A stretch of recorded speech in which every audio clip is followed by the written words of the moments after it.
4 hours before the apocalypse, I stood in our cattle yard and slaughtered every cow my family owned. My name was Henry Talbot. Cedar Hollow was a farming village, and that herd was my parents' entire savings. The whole village crowded outside our fence to humiliate me because they thought Monica Briggs had rejected me over a cash gift. I paid the loudest mockers to help. I sold the meat at a brutal loss. Before the clock ran out, the herd had become $100,000. They laughed because they didn't know the rule. Animals would mutate first, people would follow. My parents would die again unless I moved now. That preparation should have bought me 4 hours. The first infected animal arrived 1 hour early, while my little sister was still at school. 20 minutes earlier, in that same cattle yard, the herd was still alive. I raised the cattle knife and cut down another cow. A woman outside our fence shouted, "Henry, Monica already rejected you. Killing your parents' herd won't make her want you." I wiped the knife on my jeans. Cash for every animal processed, paid today. The laughter thinned. Half the village climbed our fence before dignity could stop them. My parents arrived while the yard was full of blood and opportunists. Dad jumped from his truck. Mom came around the other side, ready to fight everyone. I saw them alive. The knife slipped from my hand. In my first life, there hadn't been enough left of them to bury. I grabbed them both. "Trust me for 4 hours. Don't stop me. Don't open the house to anyone outside the family." The meddling woman pushed through our gate. "Your son has lost his mind." Dad stepped beside me. "He's my son. He gets 4 hours." The woman turned to Mom. "Terrible choice." Mom pointed at the gate. "You spend all day inside other people's business because nobody invites you anywhere. Leave mine." She left. Mom handed my knife back. I called every butcher within driving distance. Half price. Cash only. Load now. The villagers who had mocked me became my slaughter crew. One buyer dropped a heavy canvas bag onto Dad's truck. $100,000. The yard went quiet around it. Cedar Hollow had discovered respect, and apparently it came in a canvas bag. I shoved the money into Dad's hands. "Board the windows. Family gets in. Nobody else." With 2 hours left, I drove the cattle money to Colt Ramsey's warehouse. I had lived through this day once. Animals changed before people. I checked the dashboard clock and drove faster. Most of humanity died. My family died with it. That morning, I'd woken 4 hours before the outbreak with every memory intact, so I used what I knew. Fuel, food, medicine, tools, batteries. Gunpowder came first. Colt Ramsey owned the warehouse and most of the trouble attached to it.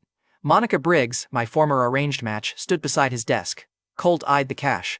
Did Monica raise her engagement price? I dropped the bag on his desk. "Gunpowder, load everything now." Colt leaned back.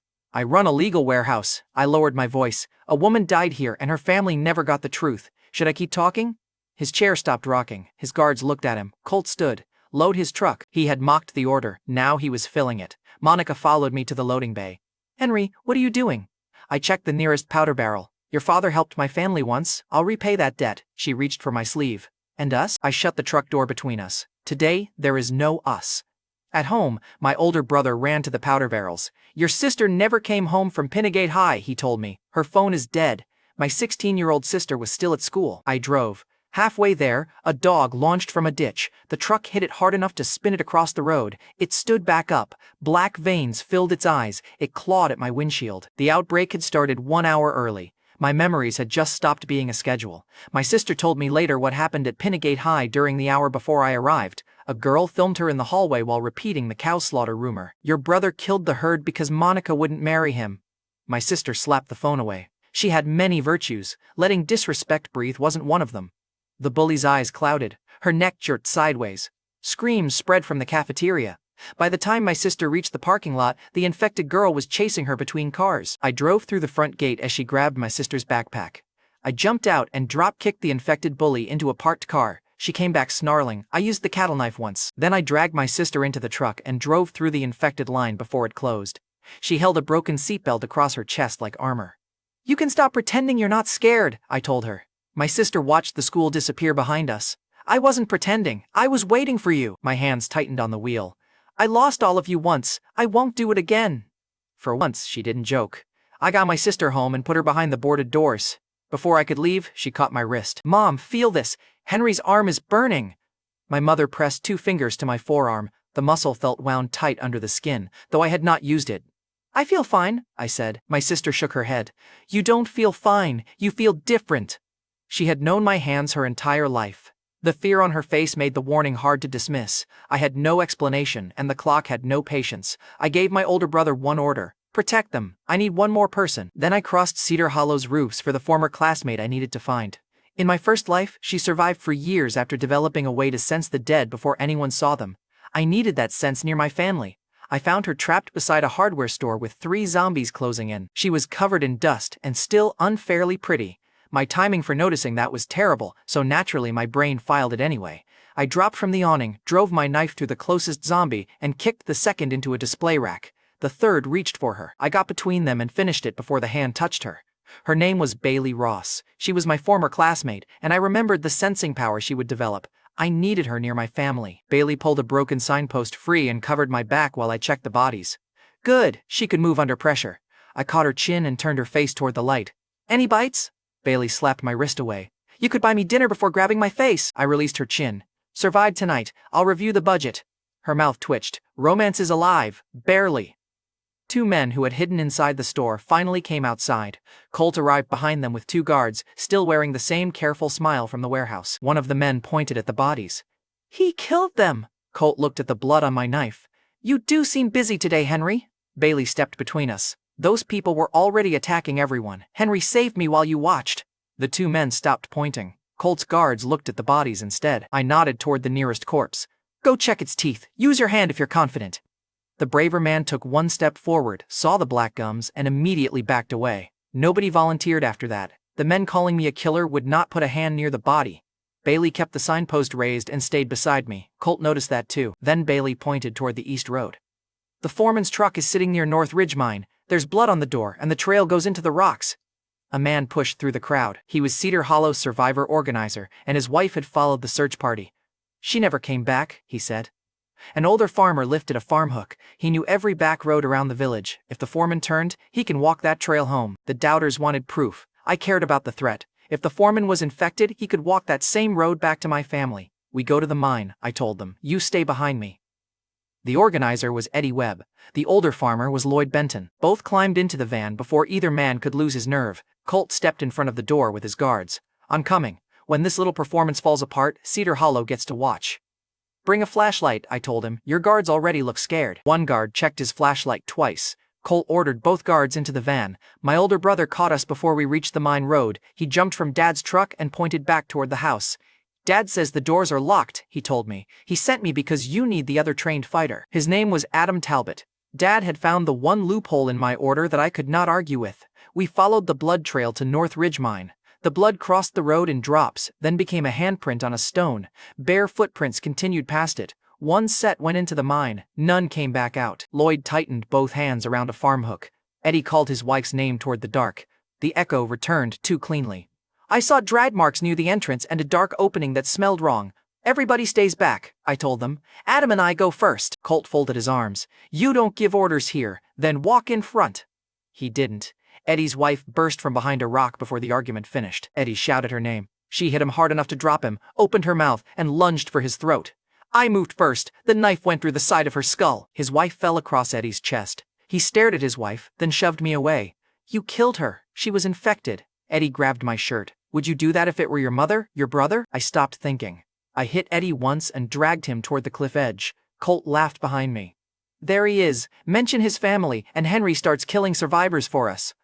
That was the last word I heard before Adam hit me from the side. My brother ripped me off Eddie and drove me into the dirt. Enough, Adam barked. I tried to rise. He planted one forearm across my chest. His wife is gone. You kill him too, and you're helping the dead. Then Adam hauled Eddie upright by his shirt.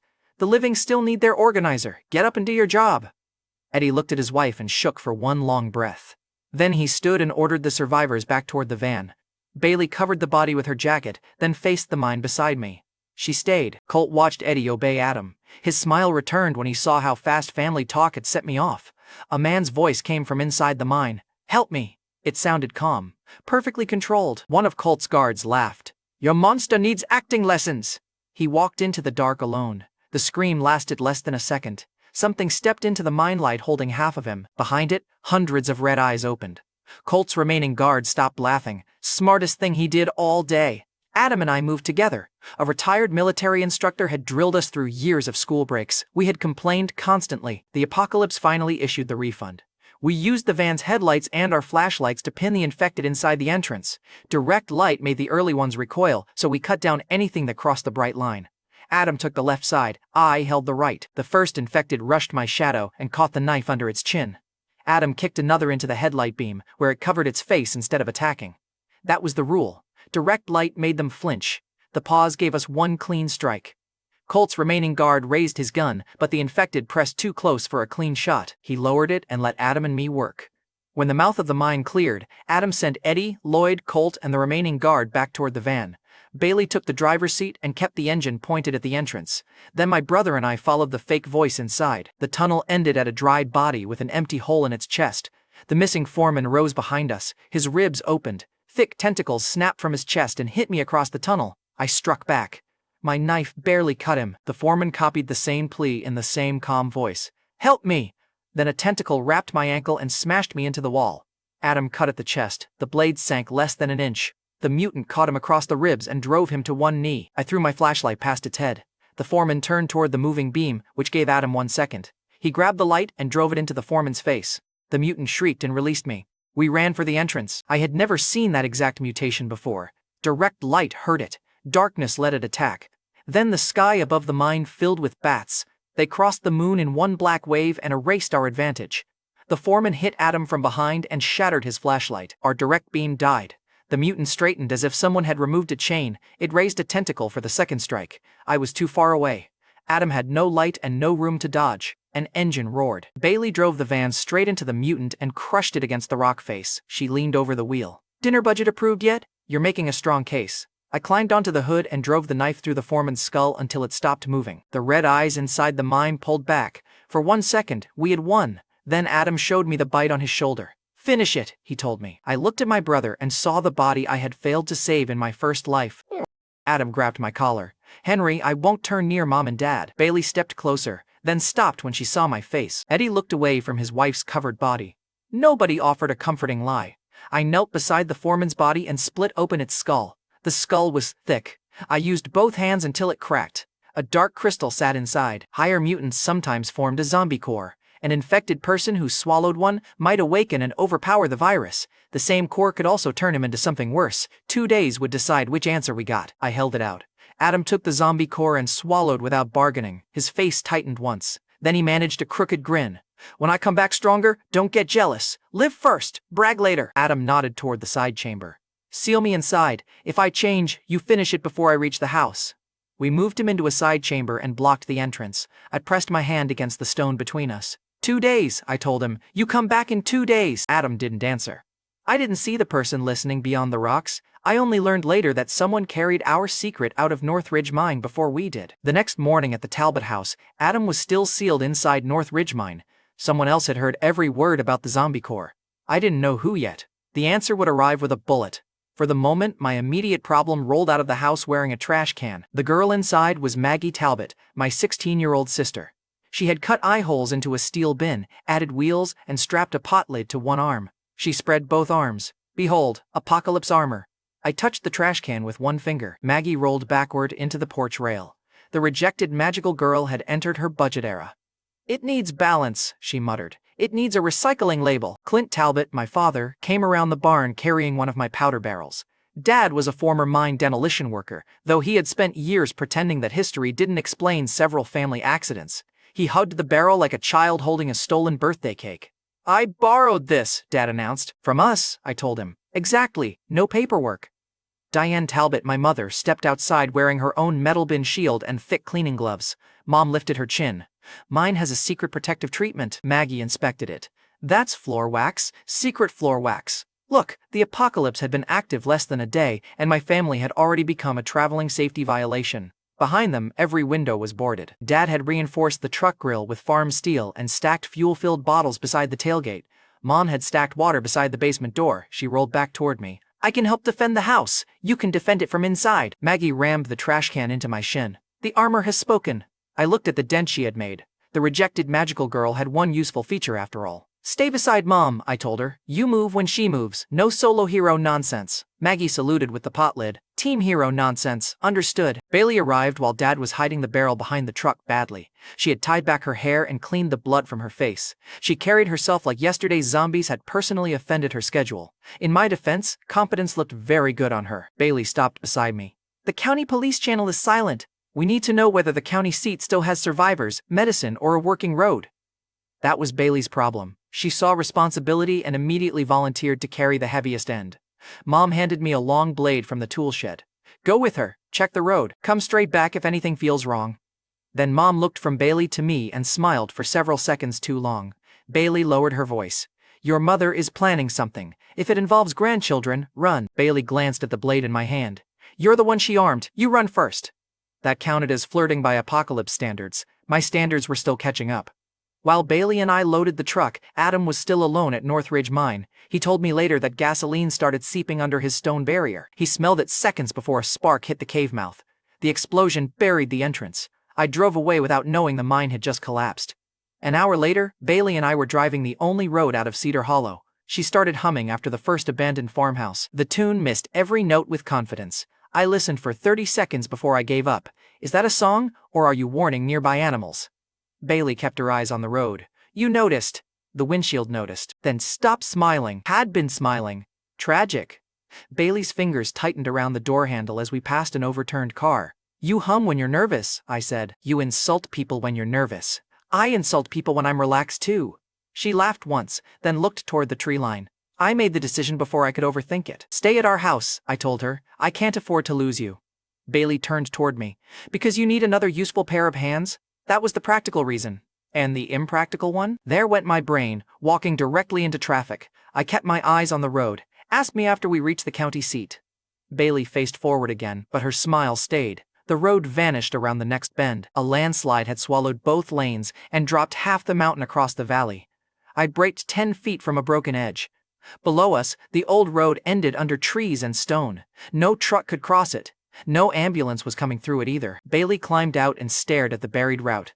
Was this here before? No. That road had been open in my first life. The future had changed again. Bailey looked back toward Cedar Hollow. The joking left her face. Then everyone behind us is alone. They're with my family. That's not the same as safe. She was right, which was getting inconvenient. We couldn't reach the county seat, and Cedar Hollow had just become an island. So I turned the truck around. On the return drive, a spike strip waited across the county bridge outside Cedar Hollow. The front tire burst, the truck fishtailed toward the guardrail, and the river opened below Bailey's window. I fought the wheel, clipped the concrete barrier, and stopped with one tire hanging over empty air. A pistol clicked behind us. Colt Ramsey stepped from the bridge booth. His careful warehouse smile was gone. He looked tired, furious, and pleased with the gun in his hand. Get out, Colt ordered. I moved first and kept myself between him and Bailey. Colt pointed the pistol at her instead. There, that's the face. You finally care about someone. Bailey reached for the long blade. The gun fired. She dropped against the truck with blood spreading along her leg. I stopped seeing anything except Colt's gun hand. He laughed. My men died because of you. You embarrassed me in my own warehouse. Then you left your infected brother alive. I stepped toward him. Colt aimed at Bailey's chest. Take another step. I stopped. He wanted helplessness. He wanted me watching. Then he kept bragging. I heard your little lesson about zombie cores, Colt continued, so I poured gasoline into Adam's cave and buried him. You should have killed him yourself. I only corrected your mistake. The hidden listener finally had a face. Colt had sabotaged Adam because I refused to execute my own brother. He had mocked my family, buried Adam, and shot Bailey. I charged before he could brag again. A gray shape exploded from the trees. The zombie wolf hit Colt first. Its jaws closed above his elbow and ripped his arm away. Colt's revenge speech ended with him screaming on the pavement. Beautiful timing. Terrible day to be a self-crowned mastermind. The wolf threw him aside and turned toward me. It stood taller than my chest. Bone ridges covered its shoulders, and a wound along its side was already closing. It was a second-stage mutant, far beyond the infected dog from yesterday. Night was coming, which meant it would get faster while I got tired. The wolf lunged. I shifted left, let it commit, and cut across the damaged side. The blade opened muscle. The wound sealed behind it. That answered one question. Direct cuts were going to waste time I didn't have. It came low on the second pass, expecting me to protect my throat. I planted one boot on the bridge rail and vaulted over its back. The long blade scraped across bone and threw sparks. The wolf twisted before I landed. Its shoulder hit my ribs and sent me through the truck's open door. Bailey shouted from the barrier.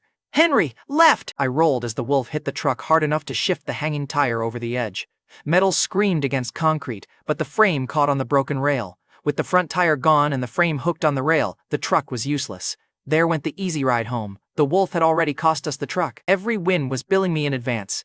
Bailey dragged herself behind the remaining bridge barrier and tied cloth above the bullet wound. Henry, she called. Forrest. Bodies moved between the trees. A horde poured onto the road behind the wolf. The gunshot and the fight had pulled them out of the trees. One monster had become an army, and Colt was crawling toward the bridge booth with one arm. I couldn't chase him while Bailey bled. He knew it too. Colt disappeared behind the booth as the wolf attacked again. Back in Cedar Hollow, Maggie later told me the ridge turned black at the same time. She stood near our barricade with Eddie Webb and Lloyd Benton. Hundreds of infected came down the slope toward the Talbot house. Maggie tightened the straps on her trash can armor. I would like everyone to remember, she told them, that Henry mocked this suit. Eddie grabbed a weapon. Survive first, file the complaint later. Dad saw the horde coming from the same road Bailey and I had taken. He grabbed the truck keys. That road leads to Henry, Dad told Maggie. Load the firebombs. She climbed into the roof hatch without asking twice. Back at North Ridge Mine, Adam was alive under the rubble. He told me later the zombie core had burned through him all night.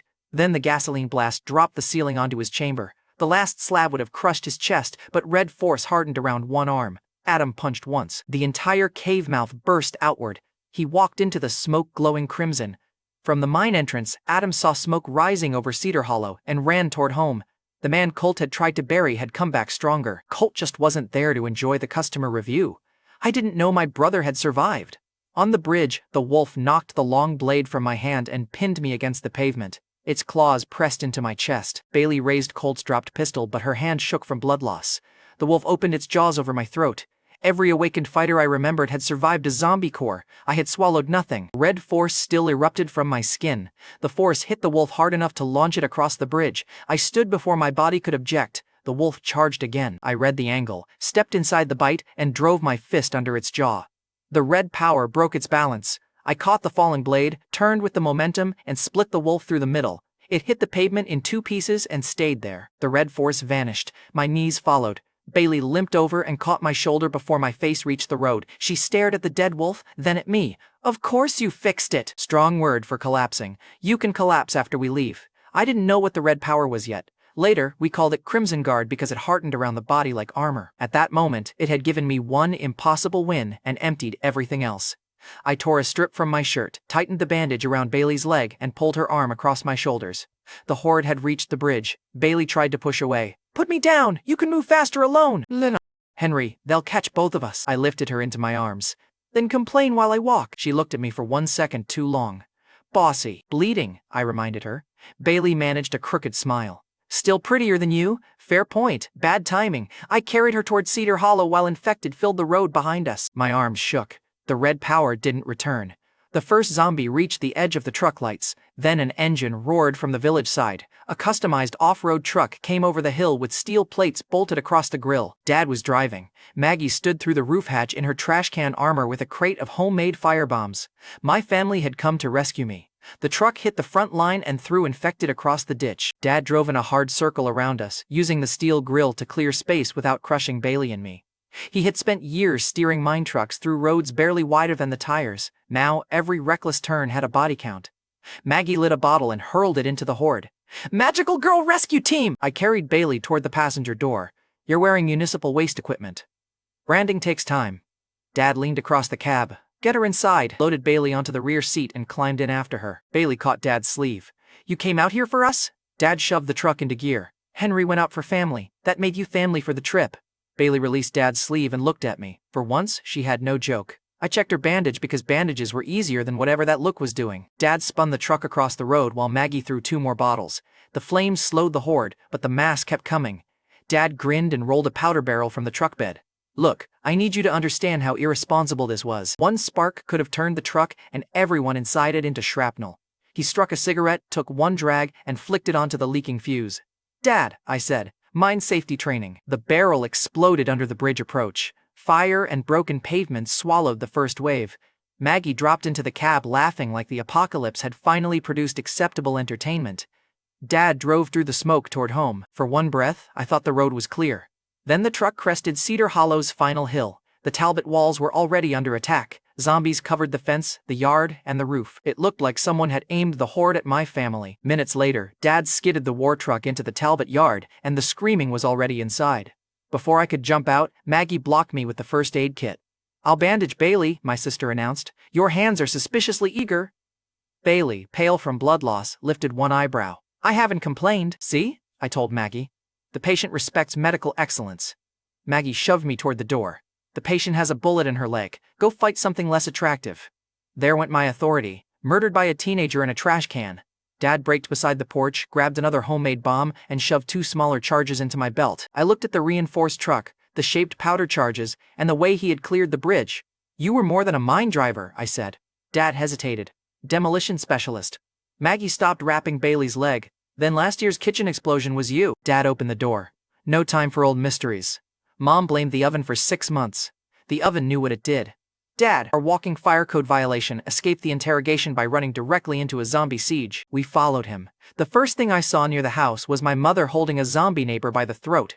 The woman had once owed Mom $500 from a card game. Apparently death had not canceled the account. Mom slammed her against the porch post. "You ignored my calls for 3 months, then came back to chew through my fence?" The zombie snapped at her face. Mom leaned back exactly far enough to miss the teeth, then she drove the frying pan into its jaw. $500, she barked, striking again. "And you told everyone my son couldn't afford college." The neighbor clawed at Mom's apron. Mom caught the wrist, twisted it behind the zombie's back, and marched the dead woman down the porch steps. "You also spread that college money rumor." Mom hit the zombie one final time. The body dropped at her feet. The frying pan final boss had collected interest. Dad reached the porch. "This is why I married her. Gentle soul." Mom threw the pan without looking. It passed Dad's ear and buried itself in a zombie behind him. "You married me because I broke your motorcycle," Mom corrected. Dad nodded. "Also true." Bailey limped from the truck. "Mrs. Talbot, Henry saved me again." Mom's whole voice changed. "Bailey, sweetheart, sit down before you reopen that wound. Henry, stop bleeding on my porch." Bailey got sweetheart. I got blamed for the blood. Message received. Bailey glanced at me. "Your mother likes me. She's building a case. Maybe she has good judgment." In my defense, that line almost worked on me. A zombie cleared the west wall and landed beside the organizer. He drove a shovel into its knee and shouted, "The yard! We're losing the yard!" Grabbed the long blade and ran. The horde had breached 2 sections of fence.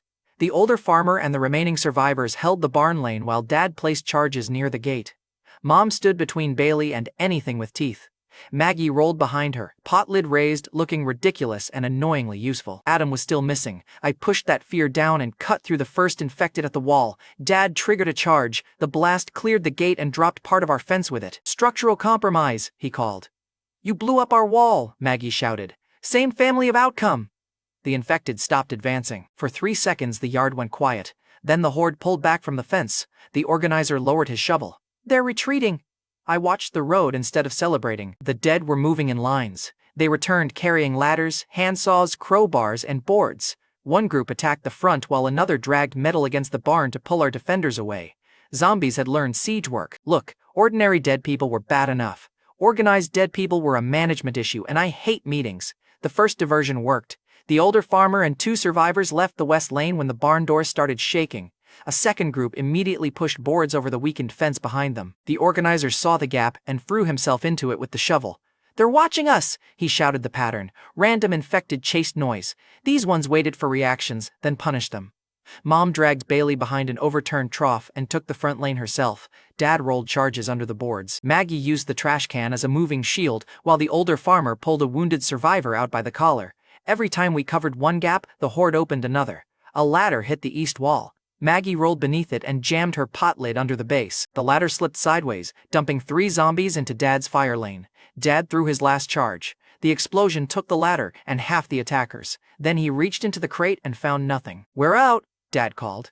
Across the road, Colt Ramsey stood on the feed store roof. He had survived the wolf. One sleeve hung empty. The other hand had lengthened into a black claw. His mouth opened around new fangs, and every time he pointed, the horde changed direction. He had the wolf's claw, fangs, healing, and scent. Worse, Colt had kept his brain. Colt smiled down at me.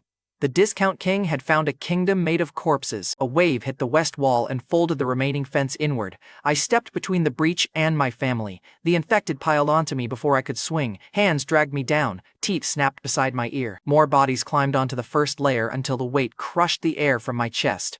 Through a gap between shoulders, I saw the east ladder tip over the wall. 2 infected landed behind Mom. Maggie rammed one with her metal bin. Bailey used yesterday's broken signpost like a spear despite the bandage on her leg. I had gone into the pile to protect them. Now they were protecting each other while I disappeared under bodies. I had spent 2 lives putting myself between danger and my family. At that moment, 30 zombies simply weighed more than I did. In my first life, I had watched an elite survivor commander clear a street with 1 blade arc. I remembered the movement. The red force inside me surged once. I drove both feet into the ground, turned the blade from my hip, and released everything through the edge. A crimson shockwave tore across the yard. The bodies above me split apart and scattered from the wall. Eddie stopped retreating. The older farmer dragged 2 survivors back into line. Dad stared at the cleared yard, then looked at me like he had just realized his son was a larger fire hazard. Across the road, Colt snapped his claw toward the barn. The ground shook under it. A zombie bear smashed through the side fence. It stood twice as tall as Dad's truck, with bone armor layered across its shoulders and skull. Of course it arrived after my biggest move. Mutants love an exhausted audience. The bear charged the house. I intercepted it before it reached Mom and Maggie. Its shoulder hit my blade, broke my stance, and launched me through a stack of feed barrels. I rolled onto my back. The bear raised 1 armored claw over my chest. A hand caught it. Adam stood between us, red force burning around his body. My brother was alive. For 1 second, I saw only my brother. Adam looked over his shoulder. "You always pick the ugly one. Then keep it." He grinned, planted his feet, and threw the bear through the ruined fence. The human bulldozer had returned, and subtlety remained missing. Adam took the bear, so I went after the man directing the horde from the feed store roof. I crossed the road under a rain of broken shingles and climbed the service ladder. Colt waited at the top, enjoying himself far too much. "Look at this," he said, spreading his clawed hand. "The old world collapsed, and I became the king of the new one. You should thank me. I gave Cedar Hollow order." I cut his head open before he finished the speech. Colt dropped to 1 knee with my blade buried through his skull. "Kings usually finish the sentence," I told him. His smile returned first. Then the wound closed around my blade. I ripped the weapon free and backed away. Colt stood. Split skin pulled together across his forehead until only a wet line remained. The face slap had landed. The clown had regeneration. Below us, Adam met the bear head-on. The monster expected another strength contest. Adam let it charge, stepped outside the armored skull, and drove Crimson Guard into the softer joint behind its front leg. The bear collapsed onto one side. Adam caught the next swipe, twisted the limb, and slammed the monster into the ground until it stopped moving. He dragged the corpse into the largest fence breach and used it as a wall. Dad stared at the dead bear plugging our yard. Adam nodded toward the roof.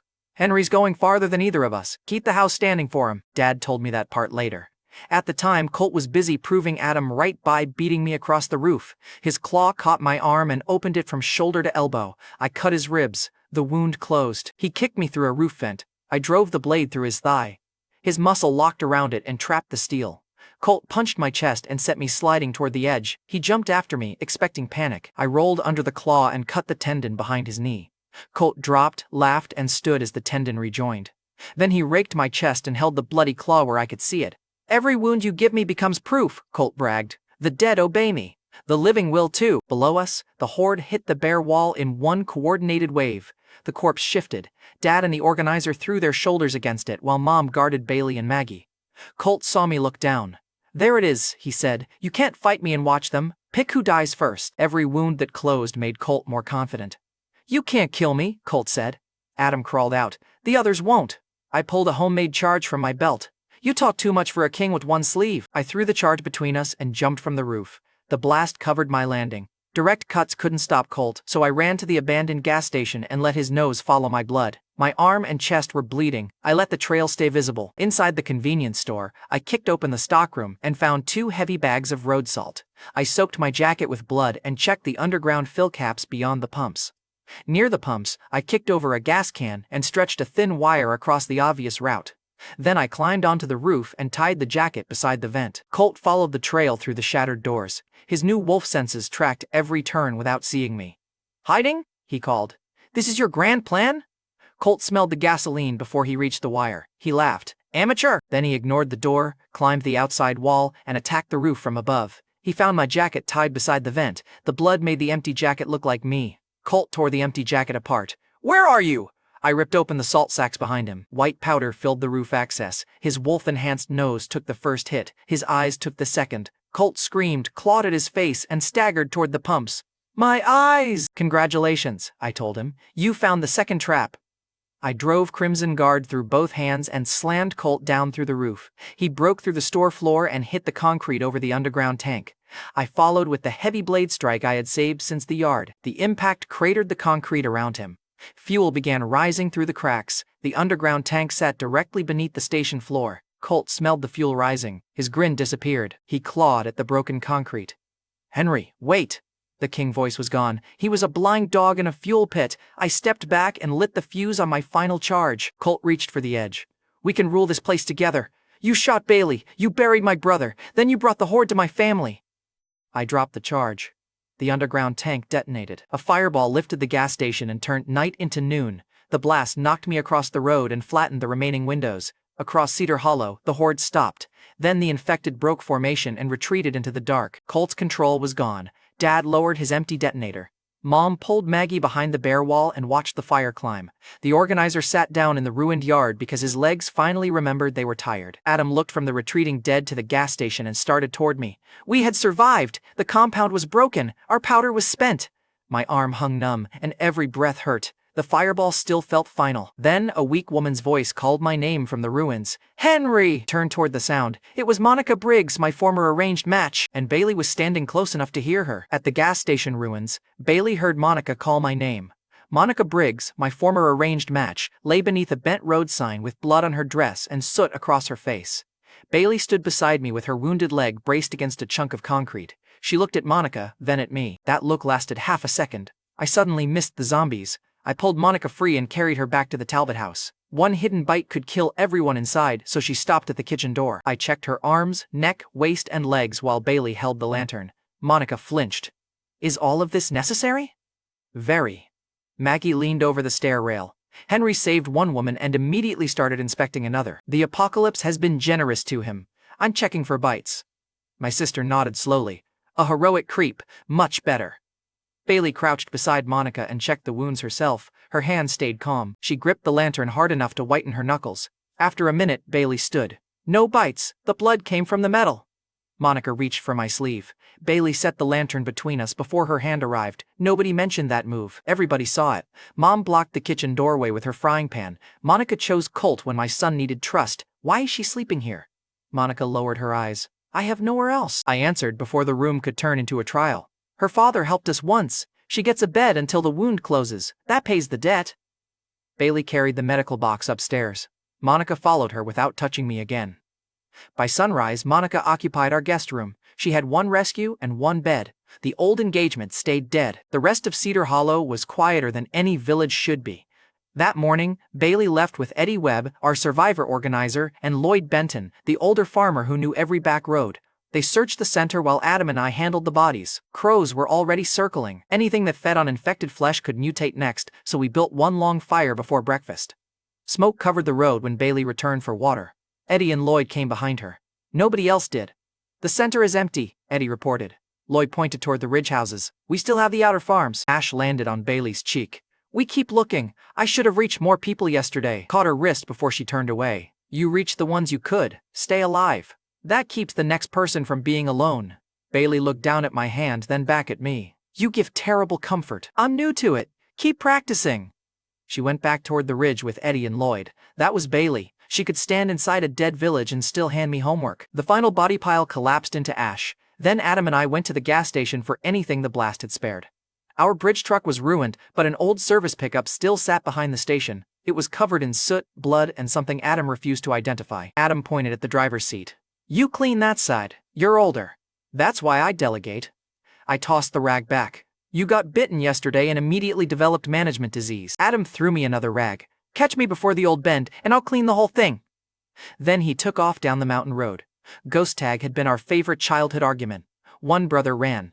The other had to touch his shoulder before reaching the old bend. This time, Adam activated Crimson Guard. Red force hardened around his legs. He reached the middle of the road before my second step. Good. Now the stupid game had a power gap. I pushed after him. The same red pressure answered inside my body. It felt thinner than Adam's version, but it obeyed. My next step cracked the road. Adam heard it and changed direction. He vaulted the ditch, shoulder-checked a dead tree, and sent the trunk rolling across my path. Big Brother had turned tag into property damage.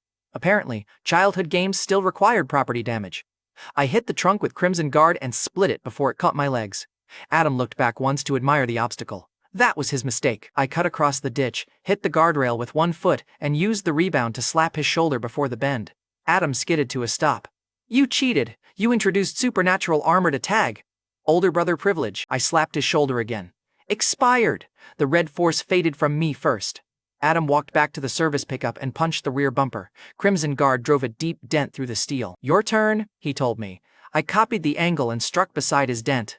My blow crushed the metal, but the damage stopped short of his mark. The difference was visible. Better than a lecture, worse for the truck. For a few seconds, my instincts broke Adam's power into rough values. His strength sat far above mine. His endurance was even higher. Speed came close. My copy carried around 70% of his output. The information arrived as pressure and numbers I could feel, then vanished before I could study it. Adam flexed one arm. So, you're stronger? He smiled. Obviously. Your stamina is ridiculous. The smile widened.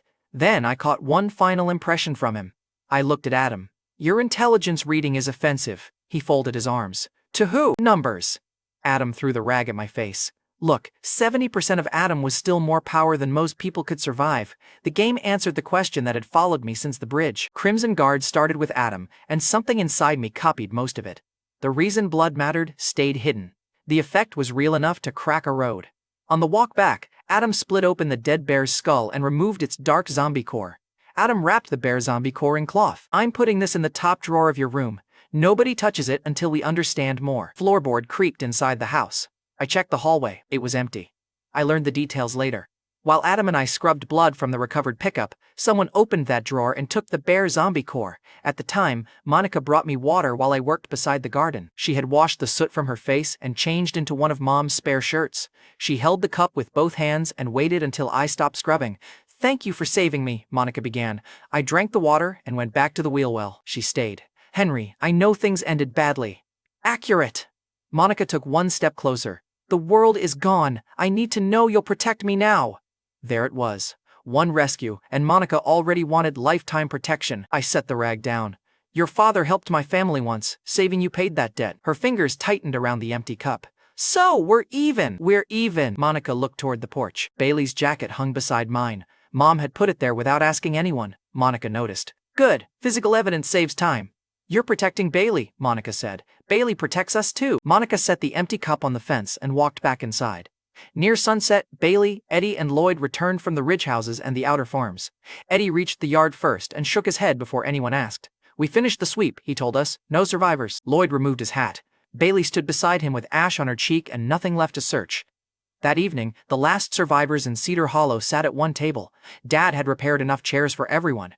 Bailey took the seat beside me because her injured leg needed space. Monica reached for that chair, saw Bailey lowering herself into it, and chose the far side instead. Nobody asked Bailey to move. She accepted Dad's plate. Monica kept both hands around her glass and watched Mom serve Bailey first. Dad raised a chipped glass. Cedar Hollow lost too many people, he told us. The ones at this table are ours now. We guard each other, feed each other, and come home together. The organizer lowered his head for his wife. Beside him, the older farmer raised his glass in support. Mom put one hand on Maggie's shoulder and the other on Bailey's chair. Bailey touched her glass to mine. Come home together, she repeated. Monica looked down before our glasses met. For a moment, the house felt warm again. Then Maggie bit me. Her eyes turned red across the dinner table. She lunged over the plates, caught my forearm in both hands, and sank her teeth into my sleeve. Dad knocked his chair back. Mom grabbed the frying pan. Adam activated Crimson Guard. I caught Maggie around the waist before anyone struck her. Maggie, I ordered. Look at me, she snarled once. Then her eyes cleared.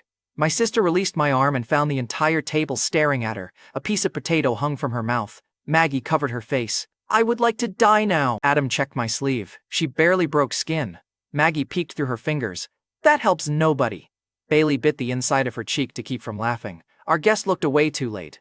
Denied, I told Maggie. I carried her outside before fear could turn the family against the wrong target. In the garden, I set her down beside the potato rows. Tell me what you ate. Maggie stared at the dirt.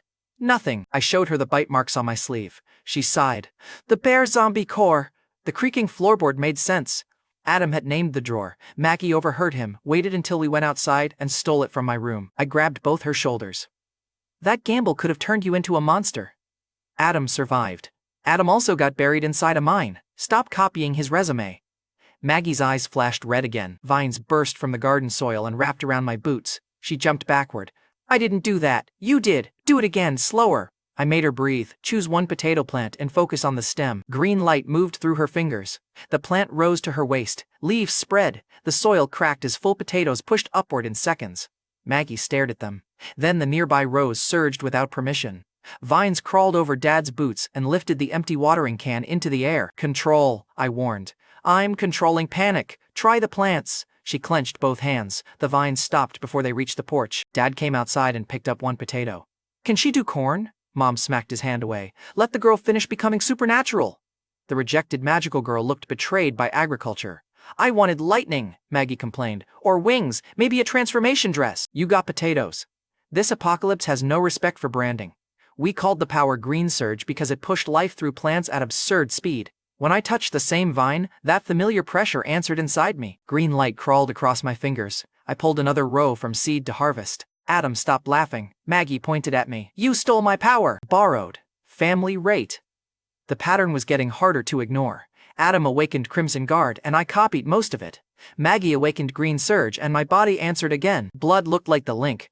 I still didn't know how far that rule reached. By midnight we had filled several crates with vegetables before Maggie finally stopped growing things. The coop outside remained empty, and our egg basket was nearly bare. Crop solved one part of food. We still needed birds, eggs, and breeding stock. The nearest poultry works had gone silent, and nobody knew where its birds had gone. The next morning, Lloyd Benton arrived at breakfast carrying a rooster under one arm and a hen under the other. Cedar Hollow's practical old farmer set both birds on the table like he had personally invented food. These two are clean, Lloyd announced, but two birds don't build a flock. Maggie looked from the rooster to her mountain of instant potatoes. My farm empire needs employees. You grew one garden and demanded the crown, I told her. Leadership moves fast during collapse. Lloyd knew one place with breeding birds and stored eggs, Harrow Poultry Works, beyond the eastern ridge. So Eddie Webb, Lloyd and I left before the heat rose. The road gave us abandoned cars and zero signs of help from Briar County, the rural county around Cedar Hollow. Eddie watched the empty horizon. You think the rest of the county is this bad? Worse in the cities. Lloyd tightened his grip on the farm hook. Then we bring back enough to stay off those roads. That was the plan. By mid-morning, we reached Harrow Poultry Works. The front gate hung open. Feathers covered the loading yard, but every outdoor pen was empty. Inside the first processing shed, we found dead infected workers with deep puncture wounds through their shoulders and backs. Eddie crouched beside one. Blades? 2 round, I told him, and too many. Lloyd looked toward the empty pens. Birds did this. We had found what killed the workers. The flock was still missing. We found sealed trays of eggs inside a powered storage room. Lloyd checked each shell under a work light and packed the cleanest ones into a basket. I kept watching the ceiling beams. Harrow had rows of birds before the outbreak. We had found feathers, holes, and eggs. No birds. A white goose waddled through the rear doorway. It looked ordinary, fat, clean, and annoyed. Eddie smiled for the first time since his wife died. Finally, something simple. Look, I need you to appreciate the confidence. The committee guy had survived a cave mutant, a horde, and my mother's cooking schedule. One goose still found a way to humble him. Eddie opened a feed sack, tossed grain inside, and waited. The goose walked straight into it. He tied the sack and lifted it over one shoulder. Experience! The bag screamed. Its bottom split open. The goose came out twice its old size with black veins under white feathers. Its beak snapped beside Eddie's ear and removed a chunk from the sack instead of his head. I caught the neck with both hands and drove the bird into the wall. It twisted hard enough to pull me forward. Eddie grabbed a shovel and hit the body.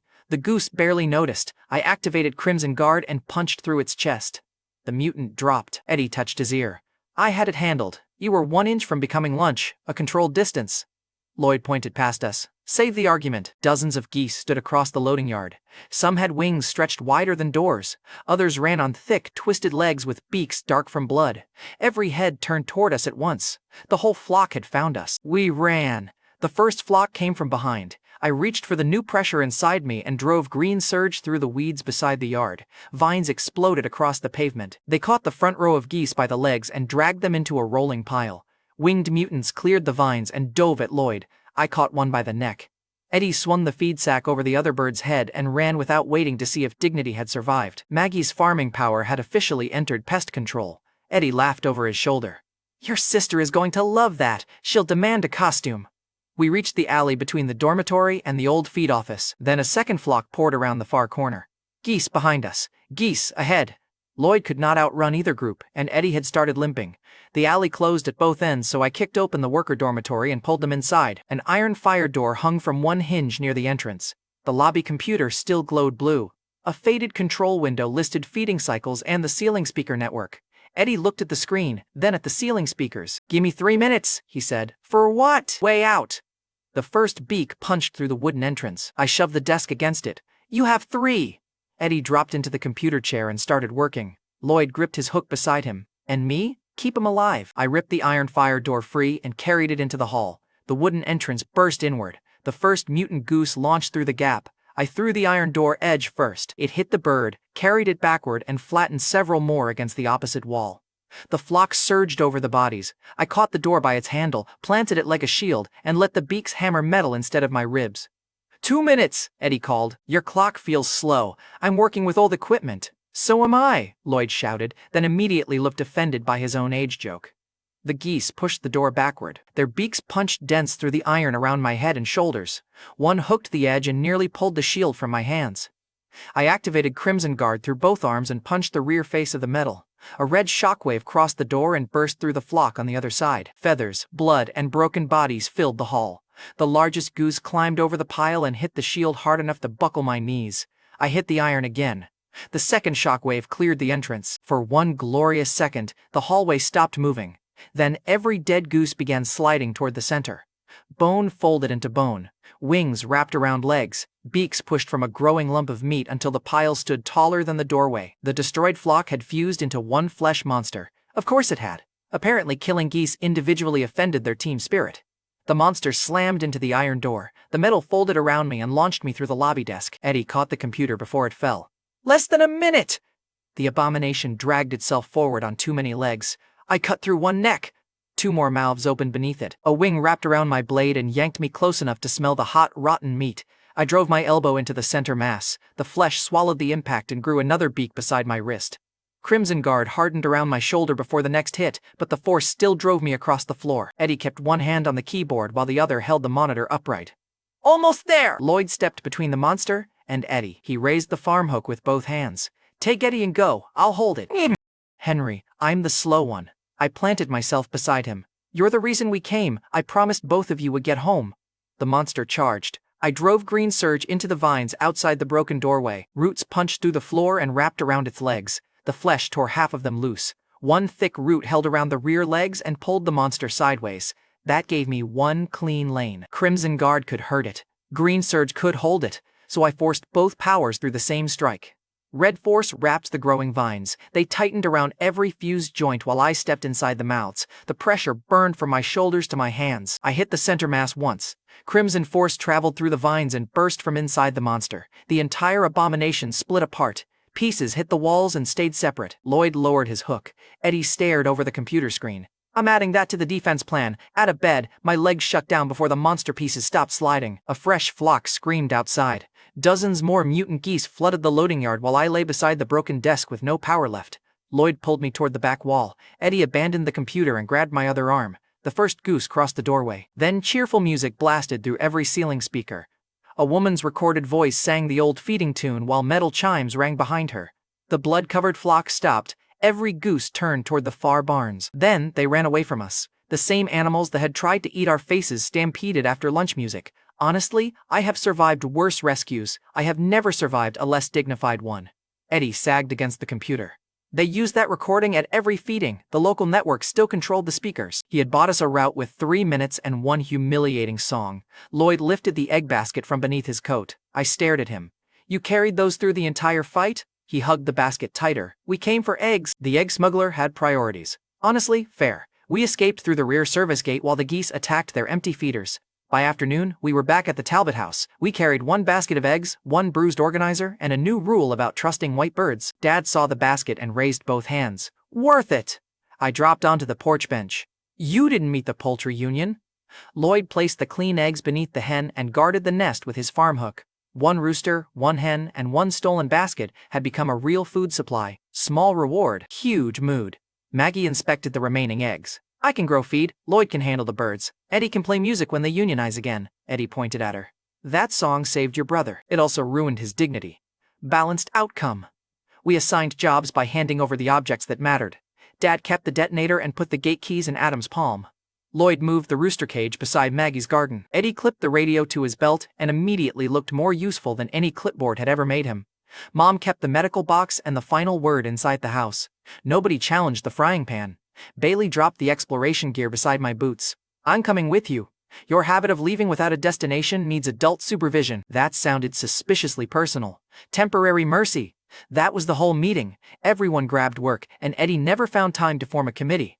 While I packed for a supply run to Blackwater Fishery, Monica slipped into my room. Colt's remote pond and freezer complex was our next resource target. She shut the door and grabbed my arm. I know a stocked refuge, Monica whispered. Food, water, medicine, enough for 2 people. I removed her hand. She stepped closer. We could leave tonight. You don't have to keep risking your life for everyone. My family is everyone. Monica's voice dropped. Henry, I'll give you anything. She moved close enough that the offer stopped pretending to be about supplies. There it was. Monica wanted me to choose her over everyone downstairs. I looked at the woman who had chosen Colt when his money felt safe. You betrayed me before the world ended, I told her. Now you want me to betray my family after it ended. Monica's face tightened. I'm trying to save us. By leaving everyone else, they'll keep needing more. Food, medicine, protection. You'll die carrying people who can't keep up. Monica still saw everyone else as dead weight. Lloyd had carried eggs through a monster fight. Eddie had saved us with a song. She still measured people by how expensive they looked. I stepped away from her. There is no us. She reached for me again. I opened the door, asked me to abandon them one more time and you leave this house. Monica stopped. Bailey stood in the hall beside my packed gear. Bailey looked at the open door, then at Monica. She didn't ask what happened. Monica walked past her without speaking. Bailey waited until the guest room door closed. You do know how to reject someone, Bailey observed. Only when the answer is easy. Her eyes held mine for one dangerous second. Blackwater Fishery? Bailey handed me my coat. Good. I was getting tired of the side quest. We left without telling Dad the destination. Monica stayed behind. Right after I rejected Monica, Bailey and I drove to Blackwater Fishery for supplies. The complex belonged to Colt Ramsey. It held ponds, underground cold storage, and whatever illegal stock he had hidden before the world ended. Bailey sat with one boot on the dashboard because her bullet wound still hated normal posture. She waited until Cedar Hollow disappeared behind us. Why does Colt hate you that much? At school, Colt used money and guards to control everyone around him. I kept beating him anyway. Bailey smiled. And Monica? Our families arranged the match because her father once helped us. Colt used her as a public weapon. She chose the richer side. Bailey tapped one finger against the window. Did it work? Back then? Yes. Now I'm annoyed that he keeps surviving explosions. Her shoulders loosened. I caught her looking at me and faced the road again. Look, I could read a mutant's attack angle in half a second. A pretty woman asking about my romantic history still turned my brain into wet cardboard. Bailey tucked hair behind one ear. Good answer. I wasn't aware this was an exam. It was. By noon, we reached Blackwater Fishery. The outer ponds were still. Dead fish floated near the banks, but the main power line hummed beneath the office building. Colt had built the place as a legal fish farm with an illegal basement. Very on brand. Even his survival shelter needed tax fraud energy. The working lights led us below the ponds into a cold room built like a bank vault. The temperature display read -18. Shelves held frozen meat, sealed water, medicine, and enough food to matter. Bailey ran a gloved hand over one crate. You remembered this place? In my first life, survivors used it as a refuge. This timeline keeps improving your recommendations. I kicked an empty crate toward her. Leave a bad review after we load the truck. A severed fish head twitched on the bottom shelf. Bailey raised the long blade. Henry! The head opened its mouth. A blast of pressurized water hit my chest and threw me into the concrete wall. The shelves burst outward. A Tier 2 mutant fish dragged its full body from behind them, armored scales scraping sparks across the floor. The head was attached to something much larger. Bailey stepped between me and the next water blast. She caught it on a metal shelf panel, but the force drove her backward across the ice.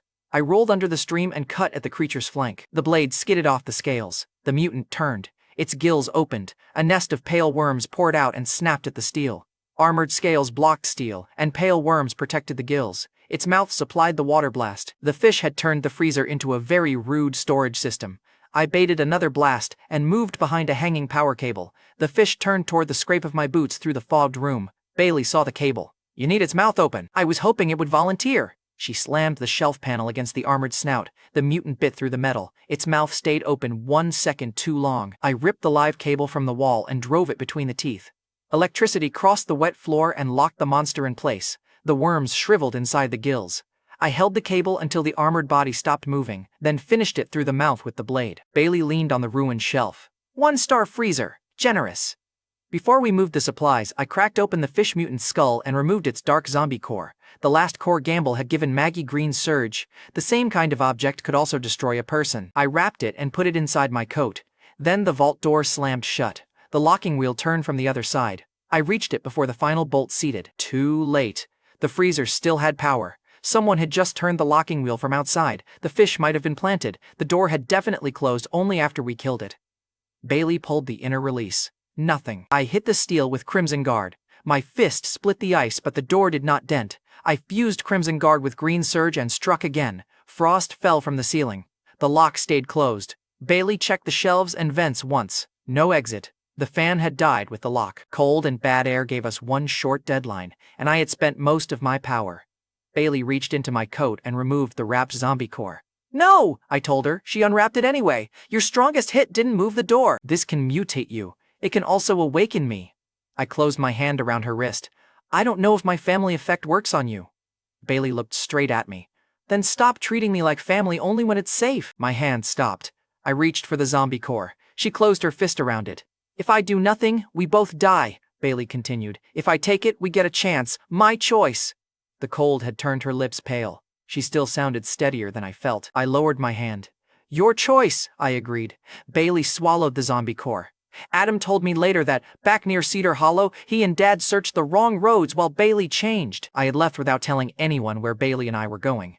Eddie joined them because he knew the county routes. A zombie ambush hit near the eastern farms. Eddie took a bite while pulling Dad away from a blind corner. Adam also saw one infected standing on a ridge without joining the attack. It watched the search team, then ran when he moved toward it. Back inside the freezer, Bailey's body temperature climbed so fast that frost melted beneath her hands. She tore off her coat. Then she pulled her sweater over her head and kicked off her boots. "Turn around," Bailey ordered. I faced the door. In my defense, the woman had become the hottest object in a -18-degree room. That sentence was medically accurate and still dangerous for me personally. "Cold shelf," she gasped. I cleared ice from the lowest metal rack and helped her lie against it. Heat rolled from her skin. Red veins climbed her neck, then faded. Her breathing broke into short, painful bursts. I packed snow from the freezer floor around her arms and legs. "Stay with me," I told her. Bailey caught my wrist. "Bossy, alive, working on it." The heat peaked. Then her grip loosened. Bailey opened her eyes and stared through the floor. She flinched and grabbed my sleeve. "They're everywhere, around the ponds, along the road, under us." The new sense hit her all at once. She forced her breathing down and focused beneath the freezer. "There's a mass below us," she whispered. I followed her gaze. "A mass of what?" "Dead things, moving under the freezer." She pointed toward the center aisle. "One is directly beneath your left foot." I moved and tore back the flooring where she pointed. A steel hatch sat beneath the insulation. Bailey could sense the infected through walls and darkness. It matched the ability she had carried in my first life. We called it Dead Sense after it saved us. At that moment, it gave us one direction, down. Bailey sat up and pulled her sweater back on. Her hands still shook, but her voice had changed. "One near the ladder, another on the right wall, more of them deeper in." I opened the hatch into black air. Her new sense had found an exit. The tunnel below had no lights. Bailey climbed behind me and kept one hand on my shoulder. "2 steps, she warned, first one low." I stepped down and cut through the first infected before it touched me. "Second is reaching from the wall." I turned and drove the blade through the dark. A body hit the floor. Bailey guided every strike. Left shoulder, knee height, ahead. "Wait, move." I fought blind, and she made the darkness irrelevant. By the time we reached the far storage room, the passage behind us had gone quiet. The room had no stairs and no surface door. Bailey pressed both hands to the wall. "There's a channel beyond this concrete! Water! It leads toward the main pond." The only exit was submerged. We found the maintenance pipe beneath a rusted grate. I broke the grate, tied our wrists together with cloth, and entered first. The water numbed my hands almost immediately. Bailey followed, using Dead Sense to steer us around infected shapes trapped in side channels. The pipe opened into the main pond. Moonlight shimmered above us. We were almost at the surface when something hit Bailey from below. A giant mutant fish closed its jaws around her leg and dragged her into the dark. The cloth snapped tight between our wrists. I pulled. The fish pulled harder. Bailey looked at the surface, then at me. She slipped the cloth from her wrist. Her hand left mine. She had chosen to let me reach the air. In my first life, I had left Bailey behind. This time, I followed. I dove after her. The mutant twisted toward deeper water with Bailey trapped between its teeth. I drove green surge into the weeds along the pond floor. Water plants erupted around the fish's gills and tail. The creature tore through the first layer. I fed more power into the roots until they wrapped its jaw and forced it open. Bailey slipped free. The fish turned toward me. I activated Crimson Guard and drove both hands through the bound gills. The red force burst inside its skull. The body stopped pulling. I caught Bailey under the arms and kicked for the surface. We broke through together. She was not breathing. I dragged her onto the bank, cleared the water, and pressed until she coughed against my shoulder. I held her until her breathing steadied. Before we left the pond, I split the giant mutant's skull and pocketed its zombie core. We had paid too much for it to leave it behind. Bailey woke fully inside the fishery office while I fed her crackers from the emergency stock. I kept my voice level. "Why did you let go? You were closer to air," Bailey answered. "I wasn't dragging you down with me." "That decision is retired," she managed a weak smile. "Bossy again." Then she looked at the package. "Fish flavor? Fish is off the menu forever." "Strong leadership." I handed her water. "Trauma-based policy." Her smile faded into something softer. "Why do you keep saving me?" Bailey asked. I gave her the honest answer first. "At the beginning, I remembered your power. I needed dead sense near my family." Bailey accepted that without looking away. "And now?" There went every useful thought I had ever owned. I held out another cracker. She pushed my hand down. "That isn't an answer." "I'm aware." Bailey leaned closer. "Good. I wanted to make sure the great Henry Talbot could still be defeated. In my defense, you picked an unfair weapon." She took the cracker and finally let me breathe. Dead sense guided us around the remaining infected and onto the safer road back to Cedar Hollow. By the time we reached the Talbot house, my brother had the organizer tied to the sofa. My former match stood in the hall when Bailey entered beside me, soaked and exhausted. Bailey was already telling my brother where the nearest infected were. The former match stepped aside without speaking. Bailey kept walking beside me. The organizer's skin had gone gray, black veins climbed his throat, and his eyes kept losing focus. Dad stood beside the door with blood on his sleeve. He took the bite, pulling me clear. My brother tightened the rope when the organizer convulsed. "We searched blind because we didn't know where you went. That was my fault." The organizer looked at the blade in my hand. "It's too late for a zombie core, isn't it?" The infection had reached his brain. A core now would feed the change instead of stopping it. I nodded. The organizer closed his eyes. "Then do it fast. I don't want to hurt anyone." The room went still around him. I raised the blade. Then the pressure inside me pulled toward Mom. The same family signal I had sensed with Adam and Maggie appeared around Mom, only stronger. Mom had fought infected bodies with bare hands. She had dominated every room long before powers existed. Now, something inside her was answering the crisis. Adam had needed 2 days. Maggie changed within minutes. Mom's signal was stronger than both. I lowered the blade and took the pond mutant's zombie core from my coat. "Mom," I said, "swallow this." Mom looked at the organizer's blackening eyes, then at me. "Will it work?" "Oh no, I know you're compatible with something." The organizer's teeth snapped against the cloth gag. Mom took the zombie core. Dad grabbed her wrist. "Diane," she pulled free. "Our son gave us 4 hours and saved this house. He gets one more chance." Mom swallowed. The organizer broke one rope. My brother pinned his shoulder. "Henry!" Put the blade against the organizer's throat. Light burst from Mom's chest. White gold energy filled the room and struck the organizer before the blade moved. The black veins stopped. Then they pulled backward under his skin. The organizer screamed once as the infection burned out through his eyes and mouth in dark smoke. His body went limp. A second pulse crossed the room. The dead tissue in his bite turned gray and fell away. The organizer opened human eyes. "I'm alive," he breathed. Nobody answered him. We were all staring at Mom. The light had smoothed years from her face, brightened her skin, and turned every loose strand of hair silver at the tips. Dad blinked twice. "Honey?" Mom looked at him. "Choose your next sentence carefully." He closed his mouth. "Survival instinct. Late but welcome." My sister circled Mom once. She got holy light and a glow-up. I got potatoes. The rejected magical girl stared at her hands like the universe owed her an upgrade. We named Mom's power Sanctuary Light. On an infected human, it burned out the virus before full transformation. On a complete zombie, the same light destroyed the infected body. The organizer sat up, still ignored. "I would like to repeat that I'm alive." The older farmer patted his shoulder without looking away from Mom. "Good work. The pattern finally gave me one usable rule.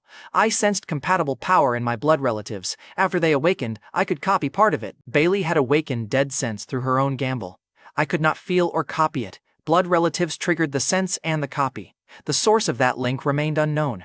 Bailey tested dead sense from the porch before we slept. Every infected signature in the nearby hills was moving toward one point. The dead were gathering instead of wandering. Only one man I knew could make them march like soldiers. Colt was alive. I looked at my family and made the decision before fear could turn into another siege. We hit him first. The next fight would start while Colt's horde was still forming, not at our front door. Bailey's dead sense found the army before sunrise. She stood on the Talbot porch with one hand against the rail. Her bullet wound still made stares personal, but her voice stayed steady. 2 infected clusters east of Cedar Hollow, Bailey reported. 3 Tier 2 signatures. Every smaller group is moving toward one human-shaped center beyond Blackwater. We had been scanning for Tier 2 zombie cores to strengthen the family. Bailey found 3, then watched every possible reserve crawl toward one enemy. The pattern fit: Colt, his fishery, the fresh lock, the Watcher, and marching dead. I still had to guess about the traps. Bailey could already see the next siege gathering for tomorrow. Colt survived, I told the family. I think he locked us in and used that Watcher. We hit him before the horde is ready. Adam tightened the straps on his forearms. Certain? Certain enough to stop waiting. An hour later, we were inside the woods beyond Blackwater. Bailey stayed on the ridge with dead sense and our radio earpieces. Adam took the western lane. Mom took the east. Dad carried the last charges we owned. Bailey pointed at Dad. You detonate only when I call it. Dad touched the earpiece. This device has become very judgmental. It has a name. I liked it better as a device. I moved toward the center to make Colt look at me. Bailey's voice entered my ear. Henry, 20 ahead. Dad, hold 3. Mom, clear right. Dad whispered, 3 seconds feels controlling. Mom answered. Then count quietly. The first explosion interrupted Dad's complaint. A line of infected disappeared beneath dirt and broken trees on the eastern flank. The surviving dead turned toward Dad. Bailey warned him before the first runner changed direction. Back 6 steps, now. Dad moved. A fast infected landed where he had been and buried both claws in the road. Mom's sanctuary light crossed the basin before it pulled free. White gold fire opened the mutant from shoulder to hip and burned the smaller infected behind it. Dad touched his earpiece. I withdraw my complaint about the device. Bailey answered. My name is still Bailey. My family had entered the apocalypse with excellent combat discipline and terrible workplace manners. Dad saw Mom clear the lane and ran toward her with both arms open. Mom shoved him back toward the smoke. Celebrate after the biting stops. Our walking fire code violation returned to work. Marriage remained beautiful. On the west side, Adam met an armored infected at full speed. Bailey warned him. Large signature above you. Adam looked up, caught the falling mutant by one leg and swung it through 4 smaller infected. My brother's voice stayed cheerful. West Lane handled. Bailey corrected him. West Lane has 31 more. Adam cracked his neck. Even better, the human bulldozer had found cardio. Then I saw Colt. He stood inside a ring of infected near a burned logging road. Half his face carried shiny scars from the gas station blast. One sleeve still hung empty, while the other arm ended in the same black wolf claw. The fuel tank had failed to kill him. It had removed his good side. Colt watched his eastern flank burn and smiled anyway. You came to me. I got tired of you hiding behind other people's teeth. He lifted his claw. The infected around him rushed me. Bailey's command cut through the noise. Henry, kneel. I dropped. Dad's second charge passed over my head and exploded inside Colt's front line. The blast threw infected bodies across the road. I crossed the open ground before the smoke cleared. Colt blocked my first cut with his claw. He expected me to fight the version that had healed on the feed store roof. The gas station blast had left one side slower. The new skin over his ribs pulled tight whenever he twisted. I drove Crimson Guard through my shoulder and hit the burn scar beneath those ribs. He folded sideways. I hooked his ankle and dragged him through the ash. Colt clawed at the road, caught nothing, and ate another punch to the same scar. His ring of infected tried to close around us. Bailey sent Adam through them before they formed. My brother hit the group from behind and scattered it across the road. You wanted the center open. I wanted Colt embarrassed. Adam kicked one infected into Dad's blast lane. Same route. The wound beneath Colt's ribs tried to close, but burned tissue moved slower than the healthy side. Good. The blast had left me a weak side to hit. I hit the same place again. Colt stumbled into a tree, and I buried my knee in his chest before he recovered. Across the basin, Mom's light erased another cluster. Dad's charges collapsed the escape path. Adam threw the armored infected into the last organized pack and followed it in. Bailey kept every lane moving. Bailey warned Mom. 6 behind the stump. Mom turned and burned them before they rose. Bailey cut into Dad's earpiece. Move left. Dad obeyed 1 second before a mutant crashed through his old position. Adam, duck! My brother ducked. A homemade charge sailed above him and removed the brute's head. Bailey had become the center of the whole fight without leaving the ridge. I caught Colt by the throat and slammed him against the tree. "You hear her?" I asked. "That's the woman you shot commanding the people destroying your kingdom." Bailey's voice came through every earpiece. "Henry, less flirting, more finishing. Was praising your leadership. Finish him and I'll review the wording." Dad laughed over the radio. Adam made a disgusted sound. Mom told everyone to focus. Public commander status looked good on Bailey. In my defense, most things did. Colt clawed at my chest. I caught his wrist and drove him through the tree trunk. The last infected line broke behind him. His horde was gone. For the first time since he called himself king, Colt stood alone. He spat blood and looked past me at the burning basin. "You think this proves anything? It proves your army had a very short employment period." Colt laughed. That laugh bothered me more than the threat. 3 shapes crawled from separate holes beneath the road. Mutant rats entered the basin, each one nearly the size of a motorcycle. Their skulls bulged around the dark pressure of Tier 2 zombie cores. I raised the blade. "More pets?" Colt's smile widened. "Supplies." He moved before I understood the word. His claw tore through the first rat's skull. Colt ripped out the zombie core and swallowed it whole. The second rat did not fight him. Neither did the third.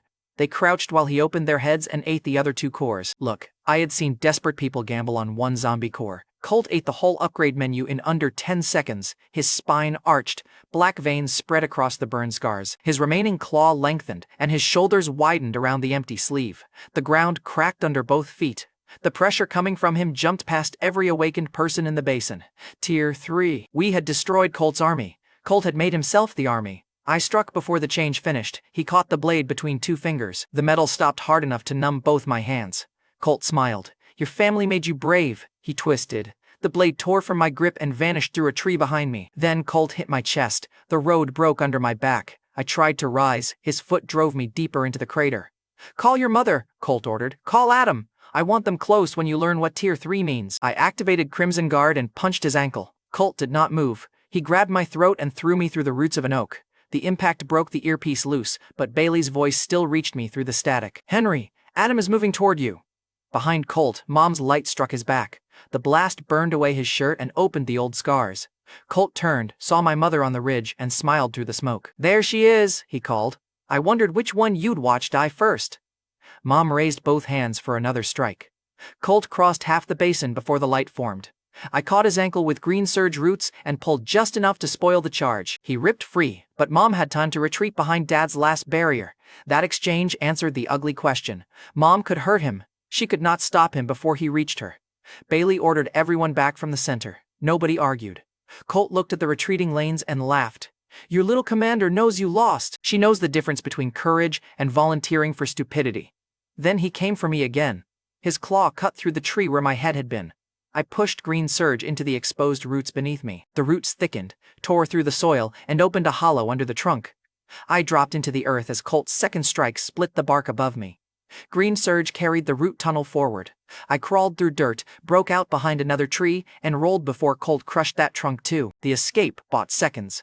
That was enough to understand the problem. Mom's sanctuary light could destroy full zombies. Adam's Crimson Guard could overpower Tier 2. Colt had crossed beyond both advantages. If he reached the ridge, my whole family might die together.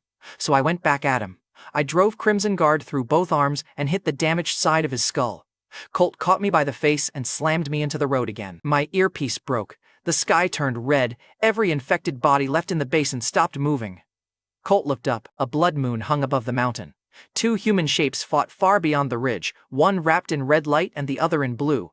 A blue strike crossed the sky, red power met it. The collision produced a rainbow ring. The ring expanded over the mountain and passed through us. My body locked. I could not lift one finger. I could not turn my head. Even Colt's claw stopped inches from my throat. The basin stayed silent beneath the blood moon. I had never seen that phenomenon in my first life. I only knew the people causing it were operating at a level that should not have existed yet. Then, Crimson Guard moved inside me. My body remained frozen, but the power answered. Colt's regeneration also kept working. The wound near his temple continued closing while neither of us could move. The halo had stopped muscle. It had not stopped abilities. I gathered Crimson Guard behind my forehead because that was the only direction I could still control. Colt's eyes shifted toward me. For once, the Discount King understood the rule 1 second late. Red force fired from my brow and punched into his skull. The beam drove through the old burn scar and through dark blood from the back of his head. The rainbow field released us. Colt staggered. I reached for him. My legs failed before my hand closed. He looked toward the ridge, saw Adam breaking through the remaining trees, and ran. The self-declared king fled with half his skull open. Bailey guided Adam to me through the surviving earpiece. My brother dropped beside the crater and reached for my shoulder. "Can you stand? Forget me. Chase Colt before he heals." Adam looked at the blood trail disappearing into the forest. Then he obeyed and ran. Above the ridge, the two distant figures vanished from the blood moon. One blue light fell toward the back mountain and struck hard enough to shake the ground. Colt had escaped into the trees. Something far stronger had just fallen out of the sky. Colt escaped beneath a blood moon, and a blue light crashed into the back mountain. In my first life, Colt died early and never mattered. This time, every change I made seemed to push him higher. The man I barely remembered had become a Tier 3 enemy. Before I could follow the blue impact, the blood moon pulled me back to the worst human camp from my first life. Years after the first outbreak, I crossed a survivor camp controlled by Emmett Crowell. He was a high-tier fire user who called himself one of the chosen.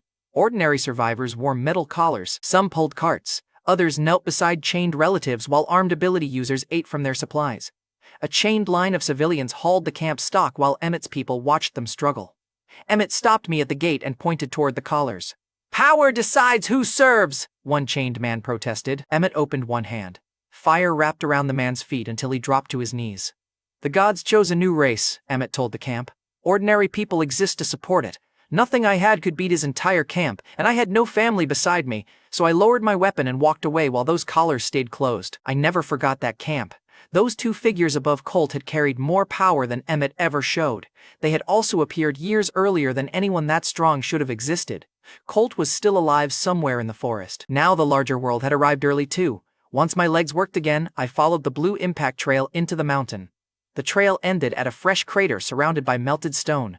A white crystal stood in the center. It was taller than I was and perfectly clean despite the dirt raining around it. The moment I saw it, hunger hit me. My body wanted that crystal more than food, water, or air. I stepped into the crater. Then I felt someone behind me. I stopped before touching the white surface and moved sideways instead. A man stood on the crater rim. He looked older than me, calm enough to be irritating and completely untouched by the blood moon fight. His clothes held no dirt. His breathing had not changed. He smiled. "Good instinct, bad entrance." I crossed the crater and punched him. Space bent around his shoulder. My fist passed through empty air, and the stranger appeared behind me without taking a visible step. That was my first look at Skipstep. He vanished from one point and appeared at another without crossing the distance. Rude. I turned with Crimson Guard already active. The stranger vanished again. My second strike hit the crater wall. I released a short red shockwave across the rim. He stepped out of space above it. Then he appeared on top of the white crystal. I had just watched Tier 3 Colt ignore my best punch. The stranger's breathing stayed even after the shockwave. "Third tier," he said. "You're not ready for this fight. Then stop standing near my property." The man laughed. "Your property?" I reached the crater first. "Look, greed has carried me through several terrible decisions. At least this one came with evidence." The stranger stepped down from the crystal without falling. "Call me Jasper Rowe." Jasper touched the white surface. "This is a prime core." I kept Crimson Guard active. "Explain quickly." "Ordinary zombie cores can push early growth," Jasper answered.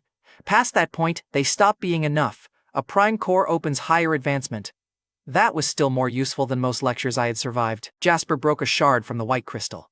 The piece looked small in his palm. Every instinct inside me screamed to take it. He held it out. "One shard. In return, you owe me a future favor."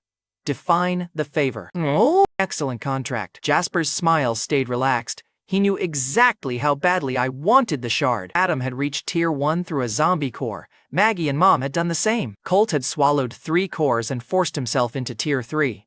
If ordinary cores had a ceiling, my family would hit it while stronger enemies kept climbing. I took the shard. Debt tasted terrible. Power tasted slightly better. Jasper closed his hand against the main crystal. Space folded around both of them. Before he vanished, I asked, "Who were the people under the blood moon? I don't know their names. Did they cause the apocalypse?" Jasper looked toward the red sky. "The gods are real. Start with that." Then he disappeared with the prime core. The crater became empty except for me and the shard in my hand. I did not accept his god claim as fact. Emmett had used the same language while putting collars on people. Still, Jasper knew prime cores. He had reached the impact before me and moved point to point without crossing the ground. That made his claim dangerous even if it was wrong. Blue light rose from beneath the place where the prime core had stood. It gathered into a crystal smaller than my fist. The blue crystal turned toward me. I stepped back. It shot into my chest. Fog exploded across the crater. My feet left the ground. Blue light wrapped around my body, and every copied power inside me activated at once. Crimson Guard hardened my muscles. Green Surge answered through roots beneath the stone. Then both powers twisted inward. Pain doubled me over around the blue crystal. I couldn't reach it, slow it, or even scream properly. The crater disappeared inside the fog. Adam and Maggie later told me the next part. They followed the impact trail when I failed to return. Maggie saw a human shape floating above the crater for 1 second. The fog swallowed it before she could identify the figure. Then she and Adam found me sealed inside a blue sphere. My body hung in the center with the crystal burning through my chest. Adam activated Crimson Guard and punched the sphere. The barrier did not crack. He hit it again hard enough to break the crater floor. Still nothing. Maggie shouted my name from outside the blue light. I did not move. Adam tried to pry his fingers through the surface. The sphere bent around his hands and pushed him back without leaving a mark. My brother could throw a zombie bear through a wall. The blue thing ignored him. Maggie grabbed Adam's arm before he spent everything punching an answer that would not move. For once, my sister was the cautious one. The apocalypse was getting weird. Then the crystal inside my chest shattered into light. The sphere collapsed. Adam caught me before I hit the stone. I remained unconscious for 1 full day. When I opened my eyes at the Talbot house, Mom was sitting beside the bed with her arms folded. Diane Talbot had survived zombies, a core awakening, and Dad's cooking. My cosmic event had still offended her personally. "You disappeared into the mountain," Mom began, then came home inside a glowing egg. "Can explain part of that? Explain the part where you tell your family before touching sky crystals." "I didn't touch the blue one." Mom leaned closer. "That defense made it worse." A translucent display appeared beside her shoulder. I sat up too fast. The words moved with my eyes. Bloodline Interface. Mom's name appeared first, followed by Sanctuary Light, her current tier, and a future advancement path. I looked through the doorway. Adam's profile appeared beside him, Crimson Guard, Tier 1, and a prime core required for the next breakthrough. Maggie's Green Surge showed the same wall. Ordinary zombie cores could strengthen what they had, but they could not open the next tier. A failure line sat beneath every path. The stronger the advancement, the uglier the odds. The blue crystal had turned my vague family sense into a visible readout and attached death chances. Very thoughtful. Dad entered with a bowl of soup. I looked at him. A new profile appeared. Clint Talbot. Ability latent. Natural awakening chance, negligible. Under external influence, 100%. Dad stopped beside the bed. "Why are you staring at me? You have an ability waiting to awaken." He immediately looked pleased. "Explosions?" The display didn't say.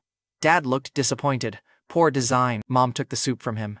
"Your son was unconscious for a day." Dad lowered his voice. "Can his interface take requests?" Mom pointed at the door. He left before she upgraded the request into violence. Prime cores were now the price of family growth. Dad's chance had become certain under my influence, and the source of that influence remained blank. Later that afternoon, Bailey brought the soup outside because Mom had ordered me into sunlight. Bailey sat beside me on the porch step and held out the spoon. "I can feed myself," I told her. She looked at the bandages around both hands. "Show me." I reached for the bowl. Pain shot through my fingers and the spoon hit the porch. Bailey picked it up. "Powerful demonstration." In my defense, I had a crystal explode inside my chest. I obeyed. She was close enough for me to notice the silver light in her eyes when Dead Sense activated. She was also close enough to make soup unnecessarily complicated. From behind the kitchen window, Maggie whispered at full speaking volume. He opened his mouth for her. Adam answered, "He's injured." Dad added, "Still counts." Bailey looked toward the window. "Your family is subtle. They think glass blocks gossip." Maggie opened the window. "We heard that." "Good." Adam stepped onto the porch. "Should we leave you two alone?" Maggie looked at him. "You wouldn't recognize romance if it activated an interface." Adam folded his arms. "I have standards." My sister nodded. "Standards are not girlfriends." Dad walked away before the argument recruited him. The human bulldozer had finally met an enemy he could not punch. Bailey waited until the family drifted back inside, then she lowered the bowl. "You can't keep carrying every problem alone. Have help. You leave without destinations, enter craters alone, and grab every dangerous answer before anyone else can touch it." That last part has worked well. Bailey stared at my bandages. "Mostly, well," I corrected. She rested the spoon in the bowl. "Trust your family. Trust me. We're already carrying this with you." I caught the word. "We?" Bailey's cheeks warmed. "Your family." That was a suspicious correction. She pushed the next spoonful into my mouth before I could enjoy the victory. Romance remained alive. My ability to survive it remained unconfirmed. I gathered everyone in the kitchen before sunset. The white prime core shard had survived inside my coat. I placed it on the table where everyone could see it. Nobody reached for the shard. After Maggie's bear core gamble and Mom's cure, even my family had learned that glowing rocks came with invoices. Jasper had claimed 3rd tier. He had taken the main prime core and left me 1 shard for an undefined favor. The Bloodline Interface confirmed that later growth would require resources Cedar Hollow did not have. We can't stay isolated and hope stronger people ignore us, I told them. We move together and find supplies, weapons, and prime cores before someone like Emmett builds another camp. Adam tapped the table. And Colt? He's wounded, mobile, and still ours to finish, but he's no longer the strongest thing moving near Cedar Hollow. Dad stopped smiling. Maggie pulled her hand back from the prime core shard. Bailey folded the county map once.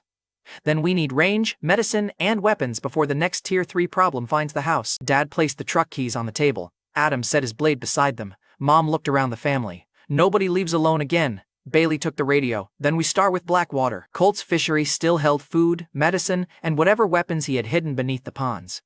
The next morning, we reached Blackwater Fishery as an explosion tore open the underground entrance. Armed outsiders had beaten us there. The explosion at Blackwater Fishery tore open the hidden entrance to Colt's weapons site. My family watched from the tree line while heavily armed strangers rushed the breach. They wore mixed body armor and carried more rifles than Cedar Hollow had working doors. Nobody checked the ponds, nobody searched for the hidden entrance. They had placed charges on the exact wall covering Colt's smuggling site. Someone inside their group already knew the layout. Bailey crouched beside me with one hand against the ground. Dead sense spread through the fishery. 52 infected, she reported. 6 are tier 2, 1 is tier 3. Adam looked toward the underground blast. Inside the weapons site? Bailey nodded.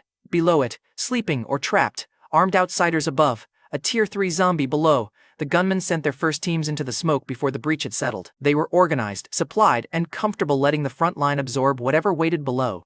Bailey kept her attention on the underground signature. The tier 3 is directly beneath them. That meant every step toward Colt's stash also brought the strangers closer to the strongest infected at the fishery. Maggie's voice came through the radio from our rear position. Can we let both problems solve each other? That's the first intelligent thing you've said this week, I told her. My sister sounded offended. I grew food. You also ate a mystery crystal. Balanced week. I watched the gunmen enter the smoke. We wait. Let the strangers spend bullets and bodies opening Colt's stash. That was the smart move. Naturally, one of their scouts found us. A rifle cracked from the northern trees. The round hit the trunk beside Bailey's head. Adam moved left. I moved right. Bailey dropped behind the roots and called the shooter's position before his second shot. 40 yards! Kneeling behind the gray rock. The scout tracked Adam first. My brother let him. Adam broke a branch on purpose and drove the scout's rifle toward the noise. I came through the brush from the opposite side and struck the barrel away. The scout reached for a sidearm. I trapped his wrist. He headbutted me, pulled a knife with his free hand, and nearly opened my throat before Adam arrived. One crimson guard punch folded him over his own belt. The scout hit the ground alive. Adam looked at the knife beside my boot. You missed that? He was busy improving his posture. Looked worse. Brotherly quality control remained brutal. For 3 seconds, we had a prisoner and a chance to learn who had beaten us to Blackwater. A glass marble bounced off a tree, then another struck the first. Both changed direction in midair. The first marble hit the scout's chest and exploded. The blast killed him before he could speak and threw Adam and me behind separate rocks. More marbles ricocheted through the trees. They struck trunks, stones, and the underside of our cover before exploding. The shooter could bend a path through angles no rifle should reach. One marble rolled beneath my hand. I threw it away before it burst and lost half the sleeve from my coat. Bailey's voice came through the radio. Henry, infected behind you. It isn't attacking. I looked over the broken rock. A zombie stood between 2 trees with its head tilted toward our position. Its eyes followed Adam while its body remained still. The next marble changed direction when the zombie turned its face. One ability user was firing the marbles. Another was watching through the infected and guiding the shots. Human teamwork. Because apparently zombies needed a surveillance department. I threw my blade through the zombie scout's eye. Its head snapped back. The next marble missed our cover by 6 feet and exploded against empty ground. That confirmed the link. Maggie cut into the radio. More gunmen are leaving the fishery. They're moving toward you. We had exposed 2 ability users and lost the only captive who could name them. Staying would expose the whole family to both shooters. Retreat, I ordered. Adam tore the radio from the dead scout's vest as he moved. He looked toward the fishery. We can take the first group, then the marble shooter takes Bailey while we do. My brother hated the answer. He still moved. Bailey covered our withdrawal by calling every infected position between the rocks. Dad and Mom pulled back from the southern line. Maggie kept the radio open until everyone crossed the ridge. We left Blackwater without 1 crate. That hurt more than I'd like to admit. The outsiders kept the weapon's sight, and now they knew a powered family lived close enough to spy on it. As we cleared the ridge, the dead scout's radio crackled inside Adam's coat. 3 voices carried through the open channel. A thick voice laughed about losing the zombie he had been using as a camera. A younger man complained that his marble had also killed their own scout. The older voice answered, "He found the civilians. His job is done. Secure the freezer and the supplies." The younger shooter asked whether the family mattered. The older leader replied, "If they return, use them to clear the infected." Then the channel went dead. The gifted cell had a marble shooter, a zombie cameraman, and an older leader who treated scouts like disposable batteries. They joked about the loss and moved into the freezer. Bailey and I had nearly died escaping. Human cruelty had organized faster than human rescue. That part of the future was right on schedule. By evening, we were back at the Talbot house. Maggie pointed at the county map. "There's still a tier 3 zombie under them. Can natural consequences eat the rifle people?" "Natural consequences rarely return stolen rifles." Dad dropped our empty ammunition box onto the table. "We can't fight an armed group with farm tools forever." Mom put both hands beside it. "Then anyone coming for this house meets all of us." Adam looked at me. "You made the right call. I still hate it." "Good. I was worried the punch improved your personality." Bailey stayed beside the radio. "They have range, 2 confirmed abilities, and the fishery. We have dead sense and people they haven't measured yet. Trust us before you decide you need to solve this alone." Mom pushed the empty box toward me. "You're not the only person allowed to make dangerous choices." Dad nodded. "You gave us 4 hours. We listened. Return the favor." I hated group wisdom. It usually meant I was outvoted. Before I could answer, Eddie Webb called over the radio. The survivor organizer had taken Lloyd and Monica to collect tools from the Cedar Hollow hardware store. "We found a living man inside," Eddie reported. "No bites. He won't explain where he came from." After Blackwater, a stranger near our supply route sounded like another scout. "Tie him to a chair," I ordered. "Don't question him alone." Eddie hesitated. "He asked whether we had food. Tie him first, feed him after I arrive." 5 minutes later I entered the hardware store with Adam behind me. Eddie had secured the stranger to a wooden chair with rope around his wrists, chest, and ankles. Lloyd stood near the rear shelves with his farm hook. Monica sorted canned food beside the entrance and looked annoyed by the whole situation. The stranger kept his head lowered. He wore torn city clothes and looked older than his exhausted posture suggested. Dust covered his hair. His hands shook from hunger. I stopped 3 steps away. "Who sent you?" The stranger raised his head. I knew that face. Before I could place it, his body blurred. The ropes dropped around an empty chair. He appeared behind Monica and hooked one arm across her chest. Monica grabbed his sleeve. "Henry!" Adam activated Crimson Guard. The stranger vanished with Monica and reappeared 10 feet away. That movement was skip step. "Let her go," I told him. The stranger looked at Adam's red aura, Lloyd's hook, Eddie's weapon, and me. Then his stomach growled loud enough for everyone to hear. He released Monica. She stumbled away from him and crossed the store without looking back. The stranger raised both hands. "Do you have beef noodles?" Monica stopped beside me, her voice shook with anger. "He took me hostage." The stranger looked genuinely apologetic. I panicked. "You teleported with me." I panic efficiently. Monica stared at him, then at the empty ropes. He had taken the woman most interested in status, then dropped the whole hostage act for noodles. Hunger remained undefeated. An hour later, the stranger sat at our kitchen table with 3 empty bowls beside him. Under clean light, I recognized him completely. He had Jasper Rowe's face. The man at the crater had been calm, clean, and 3rd tier. This stranger looked half-starved, carried only tier 1 pressure, and stared at me like we had never met. I pointed at him. "Name, Jasper Rowe." Mom stopped with the noodle pot in her hands. Adam looked from Jasper to me. He had the same name too. I kept the prime core shard inside my coat. "Do you know me?" Jasper shook his head. "Should I? Have you been to the back mountain?" "No." "Do you know what a prime core is?" His blank look came before the answer. "No." Either he was the greatest liar alive, or I had placed 2 impossible versions of the same man at one table. Jasper pulled the 4th bowl closer. "Can I finish this before the interrogation becomes violent?" Mom placed more noodles in front of him. "Talk while you eat." Jasper pulled the bowl close. The city collapsed on the first day. Infected filled the streets before rescue reached anyone. He took 2 bites before the first ugly detail. On the second day, every phone received the same message. It said certain people had been chosen by the gods. Maggie lowered her spoon. Adam stopped treating him like dinner entertainment. Jasper kept eating. 1 survivor captain awakened and took a shelter. His people found zombie cores. 4 leaders swallowed them in front of everyone. His spoon paused over the bowl. All 4 mutated. The captain killed them before they reached the crowd. Mom refilled the bowl without asking him to prove anything. Jasper wrapped both hands around it. Then the captain lined ordinary survivors against a wall. Swallow the next cores, or leave without food. Some awakened, some changed. The captain kept the useful survivors and removed the rest. Bailey's voice went flat. That wasn't a shelter? No, Jasper answered. It became a faction. Those factions fought over food, buildings, and people. Jasper got trapped inside a store during one fight. Space opened around me, he said. I landed several blocks away and had no idea how. He called it a bad miracle. I called it skip step because I had already met its expensive version.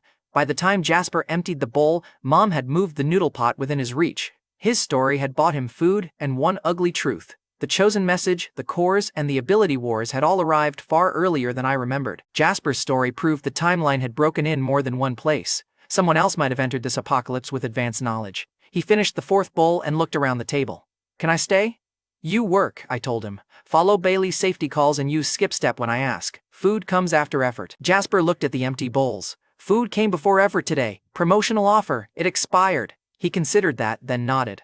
I had recruited a suspicious teleporter with noodles and employment terms. The hungry Jasper looked useless in a fight. His real value was getting past everyone guarding Colt's arsenal. That evening at the Talbot house, I had one use for Jasper. Skip step could put us behind everyone guarding Colt's arsenal. First, the man who looked 35 and claimed 18 had to survive dinner with my family. Mom set down another bowl of noodles. Jasper stood so fast his chair nearly fell. Thank you, young lady. Mom stared at him. Dad covered his mouth with one hand and failed to hide the smile. Jasper turned toward him. And thank you, young man. Dad lost the fight and laughed into the table. Maggie pointed her spoon at Jasper. How old do you think you are? 18. My sister looked at his tired face, then at Adam. The apocalypse is aging people aggressively. Adam folded his arms. Maybe he was 18 during a previous century. Jasper touched his face like the betrayal had come from his own skin. City life was stressful. The rejected magical girl nodded with fake sympathy. Clearly. Jasper looked at Adam next. You must be the father. Adam's smile vanished. Maggie slapped the table and laughed hard enough to scare the rooster outside. He finally has a child. It only took the end of civilization. 28, Adam told Jasper. Jasper studied him. That is also stressful. My brother pointed toward the door. Henry, test him near a cliff, I reminded him. He already took Monica hostage. Adam pointed harder. Near a cliff. I introduced everyone by role before the roasting got worse. Mom ran the house. Dad handled explosives. Adam handled anything too large for a door. Maggie controlled plants and disrespect. Jasper looked at me. And you believed I wasn't lying. I said your story was possible. He crossed the kitchen and hugged me anyway. I stood there with both arms out because betrayal had taken a new physical form. Adam looked delighted. Hug him back, Henry. He's fragile. I'll remember that when you need medical care. Jasper released me and wiped his eyes. Nobody believed me in the city. That killed the joke cleanly. He had watched people mutate, get executed, and fight over shelter. Whatever Jasper was, the fear underneath him was real. Bailey entered from the hall carrying a long, narrow blade in a dart sheath. Her wounded leg still made her step careful. The rest of her looked unfairly composed. In my defense, Bailey could carry a weapon into a room and still become the dangerous part of the outfit. She stopped in front of me and held out the sheath. For tomorrow. I drew the blade 2 inches. Fine engraving ran along the guard. The Juniper blade, Bailey told me. It's balanced better than the cattle knife you keep pretending is respectable. That knife saved you. Bailey's mouth curved. This one might save you. Took it. You want the blade back? I'd start with the man holding it. Maggie made a choking sound into her cup. I could read zombie pressure through walls. One direct sentence from Bailey still disabled every useful system in my body. Understood, I managed. Bailey glanced at the red starting near my ears. Excellent tactical response. The whole table saw the gift. Mom looked from Bailey to me and made no effort to hide her approval. Adam tapped the sheath. Commander equipment? Bailey shook her head. Replacement equipment. Henry keeps losing blades inside monsters. That sounds less romantic, I told her. You were the one who made it romantic. Bailey reached over and slid the sheath through my belt. Maggie moved her cup before she choked again. The next morning, I took Jasper toward the back mountain and made skip step prove its limits. Our rule was simple. A power that missed by 10 feet during a heist could put us inside a wall. A power that failed during repeated jumps could strand us inside an armed warehouse. I pointed toward a fence 80 yards away. Take us there. Jasper grabbed my sleeve. Space folded. We reappeared inside an empty chicken pen 20 feet left of the fence. A rooster attacked his boot. Jasper screamed and jumped backward. I removed the bird from his pants. Accuracy needs work. The rooster was not part of the target. That's why this review is going badly. The 1-star teleport service had completed its first route with livestock damage. We tried again. A short jump put us 3 steps from the marker. A longer one missed by 12 and left us facing the wrong direction. I stopped reciting distances. The rule was obvious. Short hops worked. Long ones gambled with walls. I pointed toward the abandoned high-rise near the county road. Jasper swallowed. That's too far! Then chain the short jumps.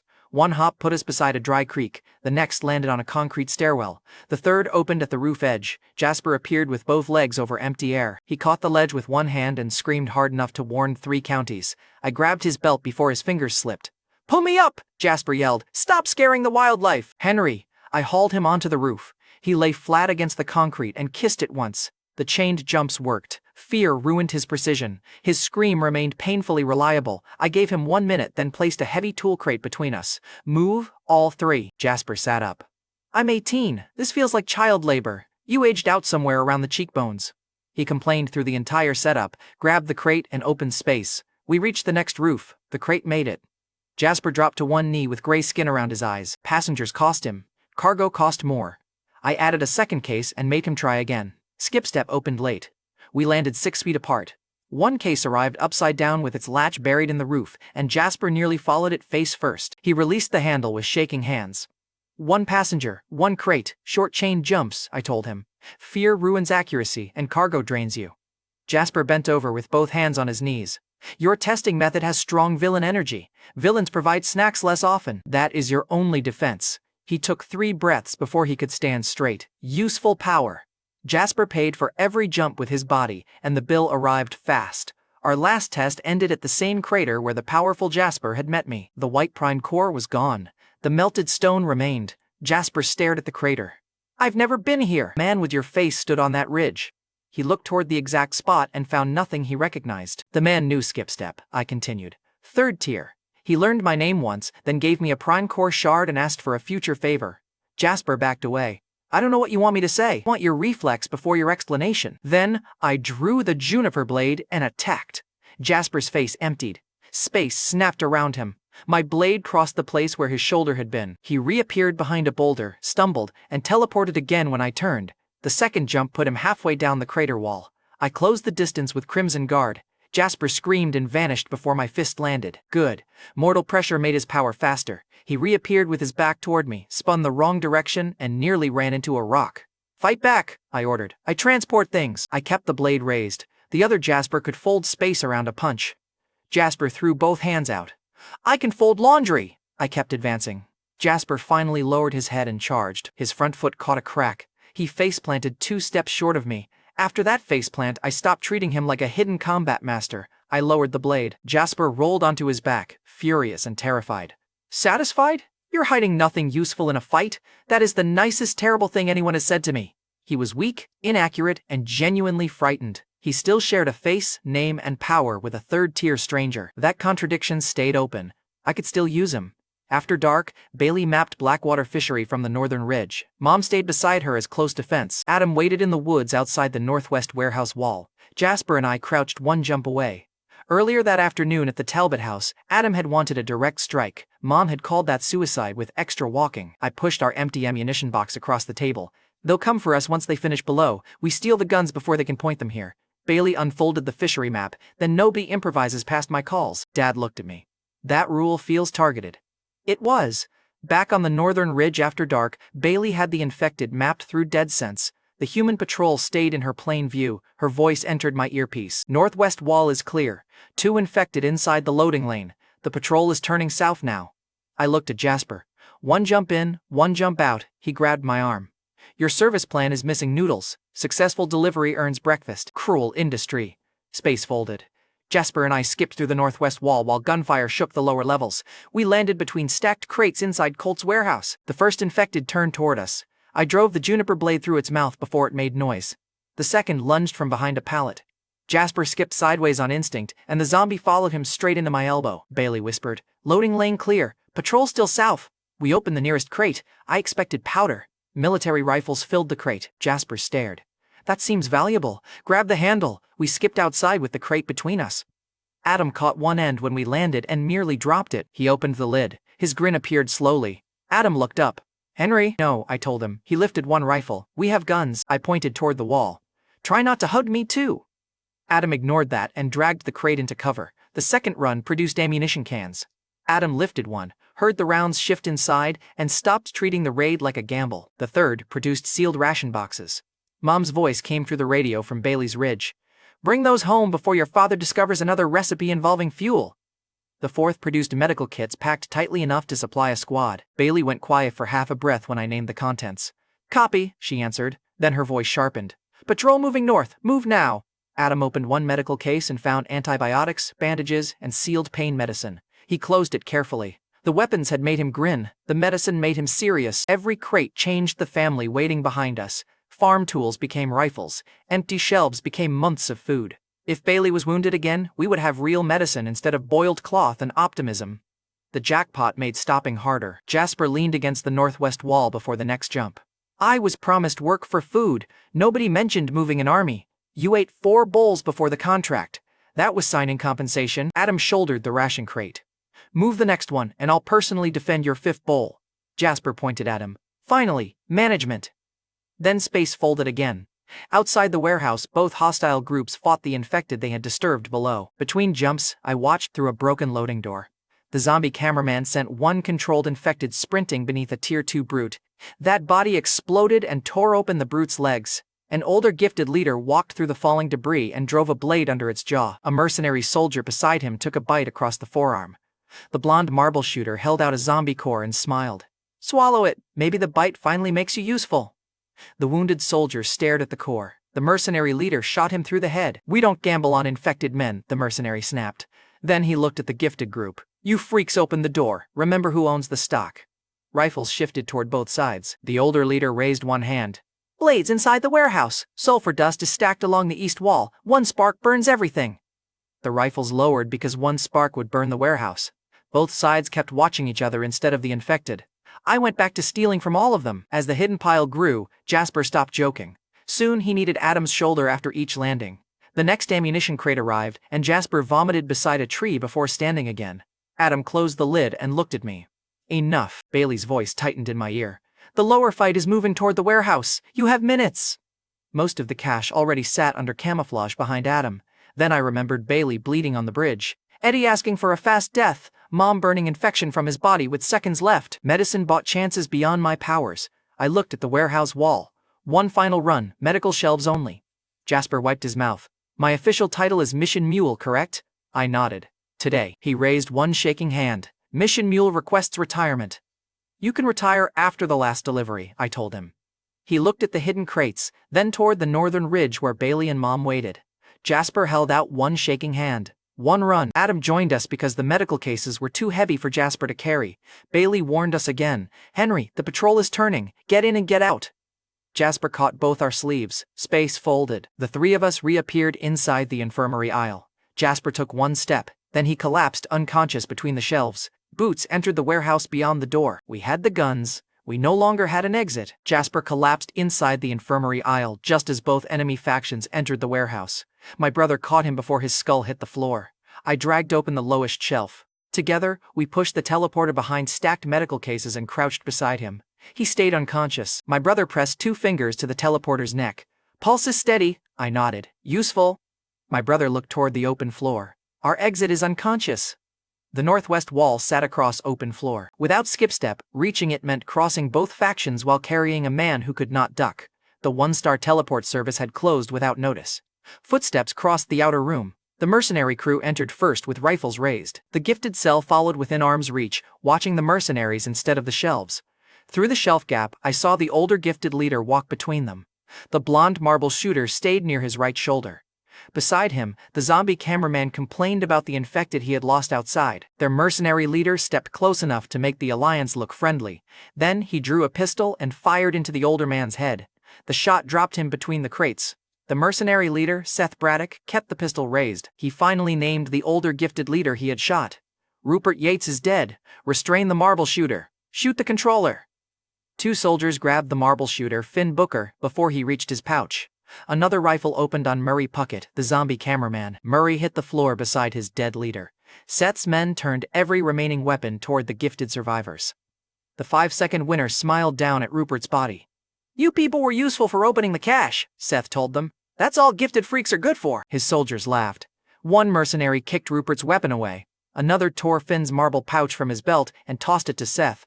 Seth opened a weapons crate with his boot and lifted the first rifle like a trophy. The surviving gifted members lowered their hands. Nobody moved toward Murray. The room had switched owners in moments. Rupert had lost his head, Murray was dead, Finn was bound. For one clean moment, Seth owned the warehouse. Then Rupert's fingers closed around the floor. He stood up.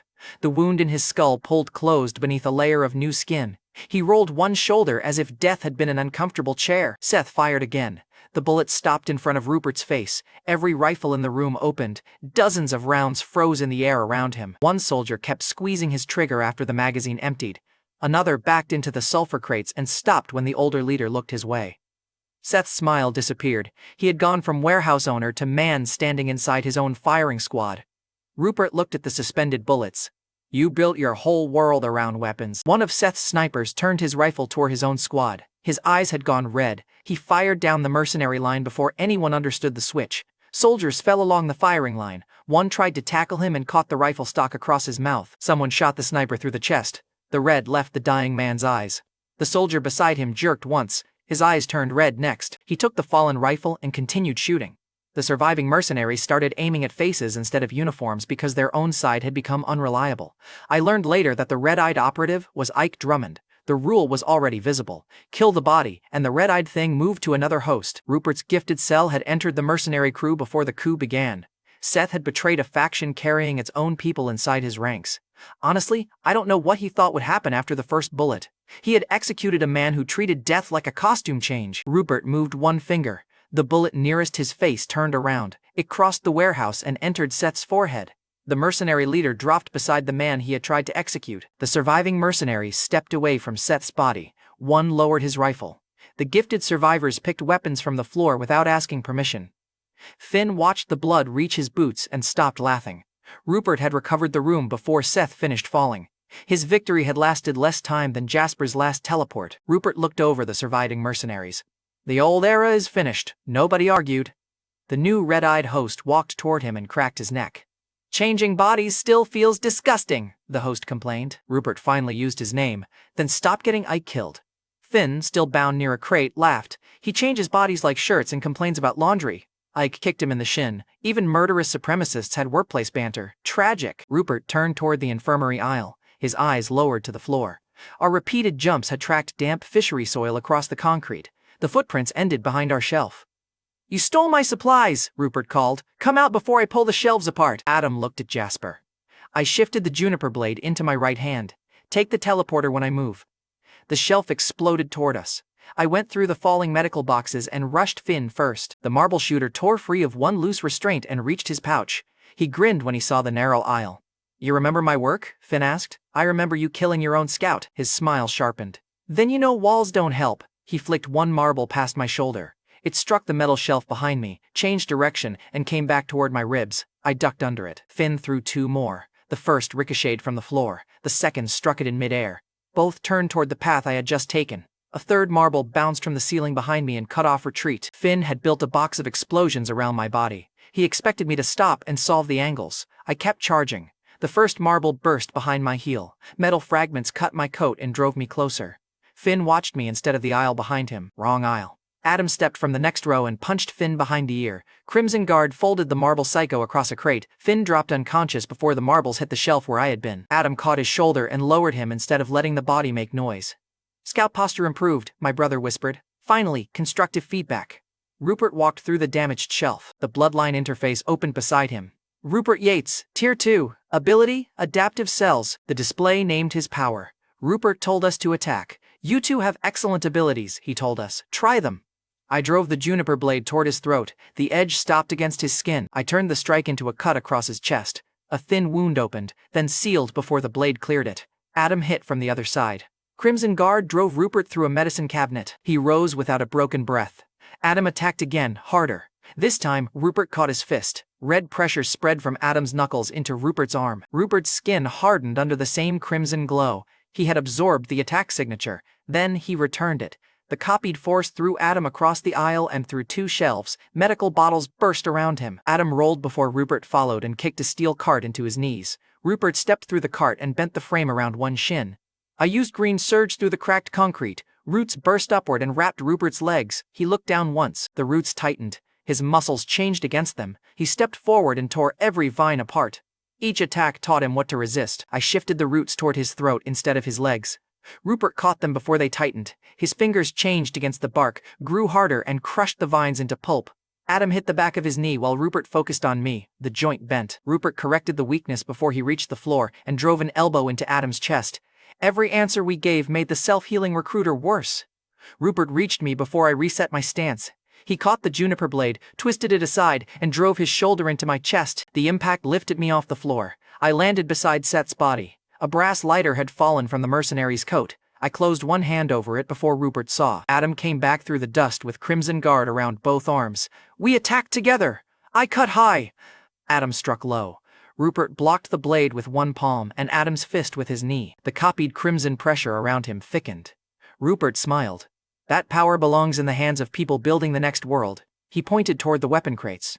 Join me. Take the supplies. Take rank. Ordinary survivors can work under us instead of dying outside. There it was. The slaver from my first life used collars. Rupert promised jobs and meant slavery. What happens when they refuse? I asked. Rupert's tone stayed calm. Then they prove they were never useful. Adam pushed himself upright beside the broken shelf. Rupert looked between us. Brothers with compatible power, a family line worth preserving. Why waste it protecting people beneath you? He stepped over the zombie cameraman's body without looking down. Give me your family. I'll give them rank. Your mother can heal my soldiers. Your scout can map my territory. The rest can earn protection. He had already assigned jobs to people he had never met. The nerve on this man was unreal. I pointed at the bodies. You're building slaves, Rupert answered. I'm building order. I've seen your order, I told him. Rupert's smile thinned. Then you understand survival. I raised the blade. I understand collars. One step brought me closer and kept his focus on me. Behind Rupert, Adam moved toward Jasper's shelf. The juniper blade came up. I'd rather burn your new world than live above it. Rupert attacked. I slipped outside the copied Crimson Guard and cut across his eyes. The wound closed, but the blood bought 1 second. Adam pulled Jasper over his shoulder and ran toward the loading door. Rupert heard the movement and turned. I hit him with the strongest Crimson Guard burst I had left. The force drove him into the sulfur crates along the east wall. Yellow dust filled the air. Rupert stepped out of it smiling. The blast strength had already started teaching his body. Direct combat was done. A medical case from the final run sat open beside Rupert. Sealed antibiotics, pain medicine, and blood packs filled the trays. Everything we had risked the last jump to reach sat beside him. Rupert noticed me looking. He placed one boot on the case. Walk away from the teleporter, and this goes home with you. Kept pricing people. Rank had failed, so he tried medicine. I opened the lighter in my palm. Rupert saw the flame. For the first time, he looked past me at the warehouse instead of through me. You'll destroy the medicine, he warned. And the guns you wanted, I answered. Rupert nodded at the case. Your family needs them. I held the lighter higher. That's why you don't get them. Adam reached the loading door with Jasper. I backed toward the broken northwest wall while Rupert crossed the sulfur dust. He moved faster than before. I threw the lighter. The flame hit the yellow cloud. I slipped past Rupert and dove through the wall as the warehouse ignited. The first blast lifted the roof. The second swallowed the remaining crates. Later, Bailey told me our radio channel died in the same instant. From the ridge, she saw the whole center of Blackwater Fishery rise in fire. She called my name twice and got only static. Mom grabbed her before she ran downhill alone. You sense. I hit whatever made you lose the signal. Bailey pointed toward the surviving heat and infected pressure. Then both women came anyway. Adam and I crawled from the rubble near the loading yard. A broken beam pinned Adam's left leg until I lifted it with Crimson Guard. He shoved me away as soon as he could move and reached for Jasper first. My ears rang. Half my coat was gone. The juniper blade remained in my hand. Bailey had asked for the man back first, and my survival instincts had become very specific. Adam rolled onto his side and pushed Jasper away from a burning beam. Jasper remained unconscious. The man had slept through a warehouse explosion. I checked his breathing. Steady. Terrible employee. Elite sleeper. Behind us, ammunition cooked off inside the ruins. The crates we had failed to move were gone. The medicine from the final run burned with them. We had stolen most of the arsenal. I had destroyed the rest.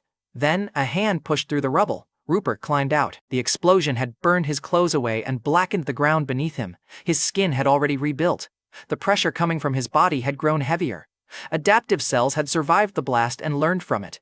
A second shape rose behind him from the shattered cold storage floor. White frost spread across the loading yard. A human-shaped zombie unfolded from the ice with a Tier 3 pressure that made my teeth ache. Frost sealed the fire nearest its feet. Its face carried no expression, only a thin crust of ice over dead eyes. Adam dragged Jasper farther from the cold. I raised the juniper blade and realized both enemies were looking at us. The sulfur blast had strengthened Rupert. It had also awakened the cold thing beneath Blackwater Fishery. Rupert rose stronger from the warehouse blast. The Tier 3 ice zombie rose behind him. Adam, Jasper and I were trapped between two enemies created by our own escape plan.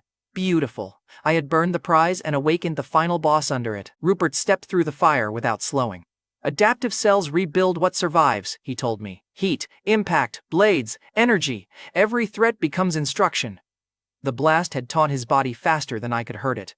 Heat rolled from his shoulders, and the new skin stayed whole. Broken metal pressed from beneath one foot and flattened instead of cutting him.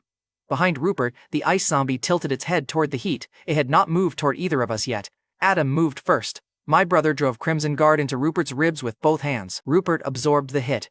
Red force spread over his chest, then fired back through Adam's arms. Adam flew across the loading yard and struck the broken freezer wall. He landed on one knee. Rupert was already beside him. A copied Crimson Guard punch caught Adam under the jaw and lifted him off the ground. My brother hit the concrete and did not rise.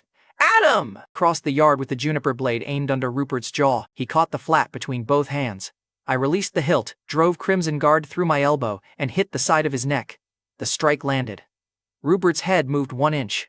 Then the same force came back through my arm and tore my shoulder against the joint. He had reflected my own power before I could recover the blade. Rupert turned toward me. One brother understood strength, the other still mistakes loyalty for strategy. I pushed Green Surge through the cracks under his feet. Roots wrapped his ankles and climbed his legs. Then I fused Crimson Guard into the vines and detonated the pressure inward. The loading yard split around him. Rupert walked out of the roots. His skin had thickened against the plants. Red force rolled over his arms, matching mine. My strongest fused strike had become another lesson. He caught me by the throat. My feet left the ground. Behind him, the ice zombie stood motionless inside a spreading ring of frost. Jasper remained unconscious near the rubble. Adam lay beside the freezer wall. My entire exit plan had turned into 2 bodies I could not carry at once. Rupert tightened his grip. You could have stood beside me! I clawed at his wrist. His skin hardened under my fingers. You chose servants, he continued. Now watch them fail to save you.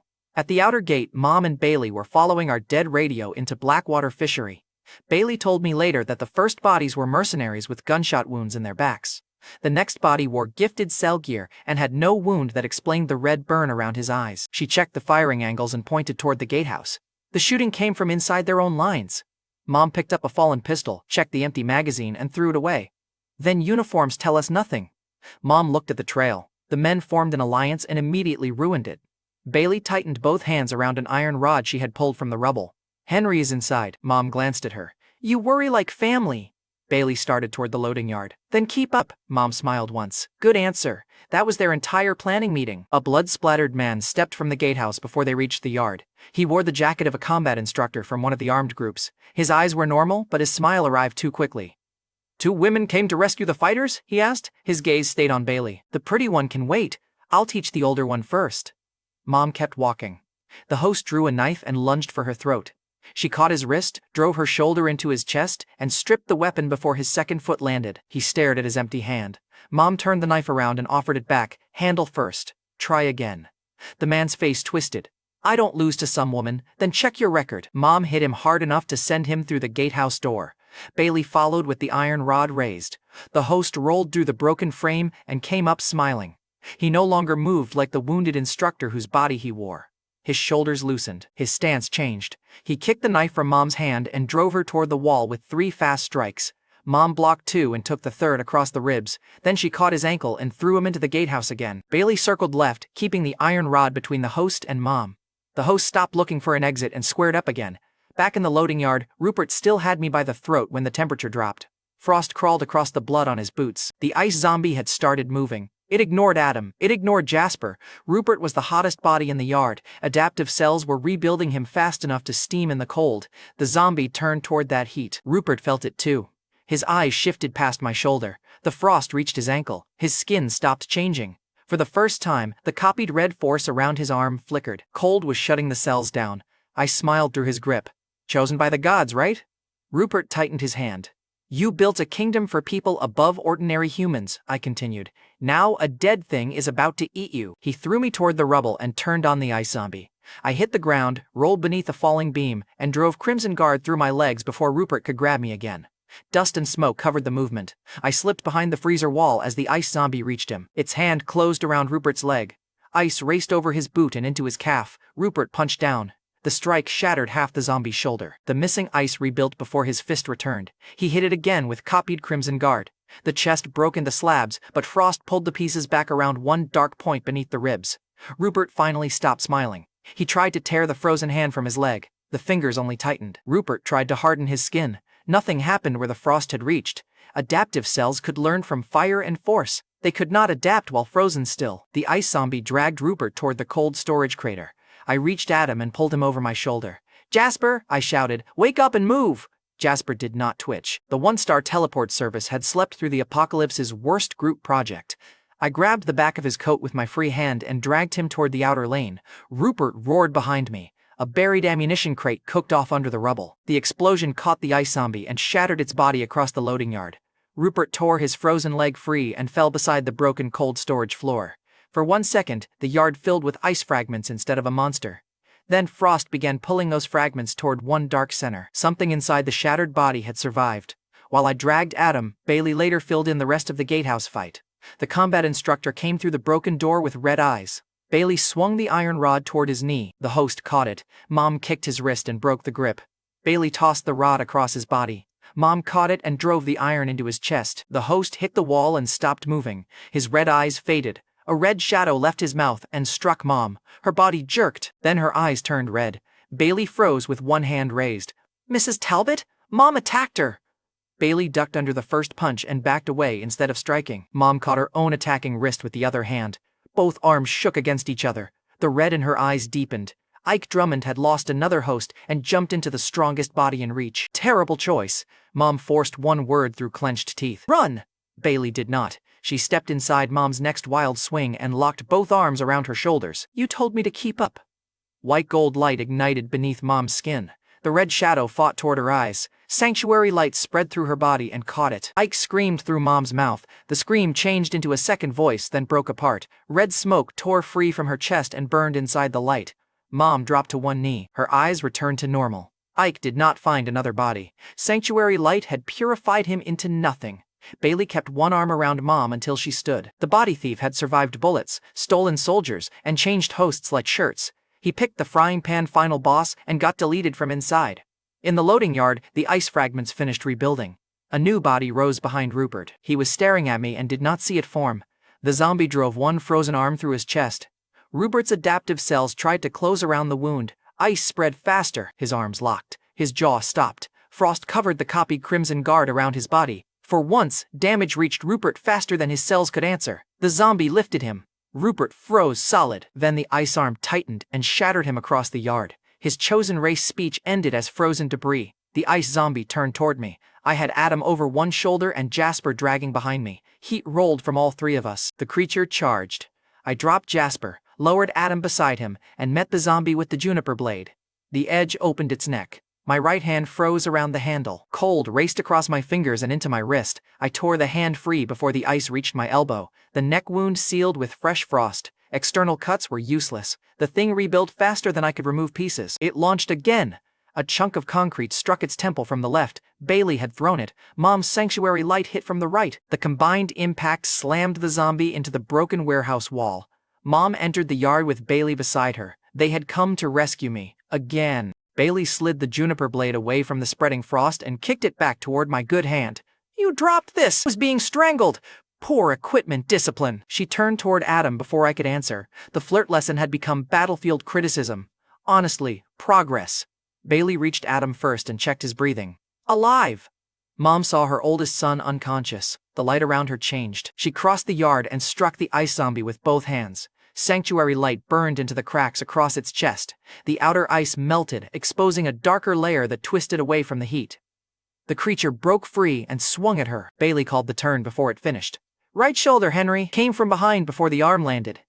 The juniper blade entered the softened crack near its shoulder and opened a path toward the center. Crimson Guard followed through the steel. Mom drove Sanctuary light into the front at the same instant. I detonated the force inside. The zombie's upper body burst apart. Its legs collapsed beneath the falling ice. Mom staggered back. Bailey pulled Adam away from the fragments. Mom dropped beside him and touched his cheek. Adam breathed against her palm. She closed her eyes for one short breath. I pulled the juniper blade from the melting ice with my frozen hand and turned toward the scattered body. For one breath, none of the pieces moved. Then Bailey's face changed. "Henry, it's still there!" Dead sense fixed on one point inside the broken ice. The surviving pressure sat below the ruined chest, dense and cold. Frost rushed toward it from the ponds, the rubble, and the air itself. The zombie rebuilt around that hidden center. This time, it raised an ice wall before Mom's sanctuary light reached it. The white gold beams struck the wall and scattered across the yard. The creature stepped out larger than before. Destroying the shell only fed it more ice. Mom looked at Adam, then at me. "Take your brother. Bailey goes with you." "No." That was an order. The zombie hit the wall with one arm. Ice spikes crossed the ground between us. Mom placed herself in front of Adam. "Get my children out!" The creature broke through her sanctuary light and struck her across the yard. Mom hit the warehouse wall and dropped. She did not move. For 1 second, I heard nothing over my own pulse. I had already watched my family die once. I would not stand there and learn that pain again. The Bloodline Interface flashed across my vision, searching for an advancement path I did not have. Then I saw the broken wooden box beside Rupert's frozen remains. The blast had split it open. A stored dark red zombie core lay inside Rupert's split box. Scorched wood surrounded it. The core itself was intact. My Bloodline Interface matched its pressure to adaptive cells and recognized one possible use. Crimson Guard evolution available. Failure risk severe. The warning carried no promise. Adam had survived one zombie core. Maggie and Mom had survived theirs. Bailey had nearly burned alive, earning dead sense. The stored zombie core carried the same pressure as Rupert's adaptive cells. It could finish Crimson Guard. It could also finish me. The ice zombie advanced on Mom. Choice made. I crossed the yard, seized the stored zombie core, and crushed it against my chest. Red force entered my body like a second explosion. Every copied line of Crimson Guard tore open at once. My ribs tightened. Old wounds reopened across my chest and arm. Rupert's adaptive pressure spread beyond Crimson Guard. I forced it back into Adam's established pattern before it could change the rest of me. My frozen hand cracked free from the ice. Blood ran from my fingers and turned red inside the aura. The power around me stopped feeling borrowed. Crimson Guard completed itself. Bailey pulled Adam behind the broken wall. Mom forced one hand onto herself and tried to rise. Jasper remained unconscious beside the rubble, but he was still breathing. The ice zombie turned away from Mom and faced the new heat around me. Its wall cracked as it pulled every remaining layer into one final body. The zombie swung. I caught its arm. The impact split the concrete beneath my feet. This time, I did not move. I drove one evolved strike through the ice shell and into the cold center Bailey had marked. Crimson force flooded the entire body. The creature tried to rebuild. The red energy reached every forming layer first. Ice vanished from the inside outward. The cold center broke. The pressure disappeared. Nothing reformed. I reached Mom and found her breathing. Bailey stayed beside Adam. Jasper remained unconscious near the rubble. My right hand shook, and the new power burned through every muscle I had left. The monster was gone. My family was still alive. I looked at the people I had failed in my first life. Then I gathered whoever could walk and lifted Adam with my good arm. "We're going home."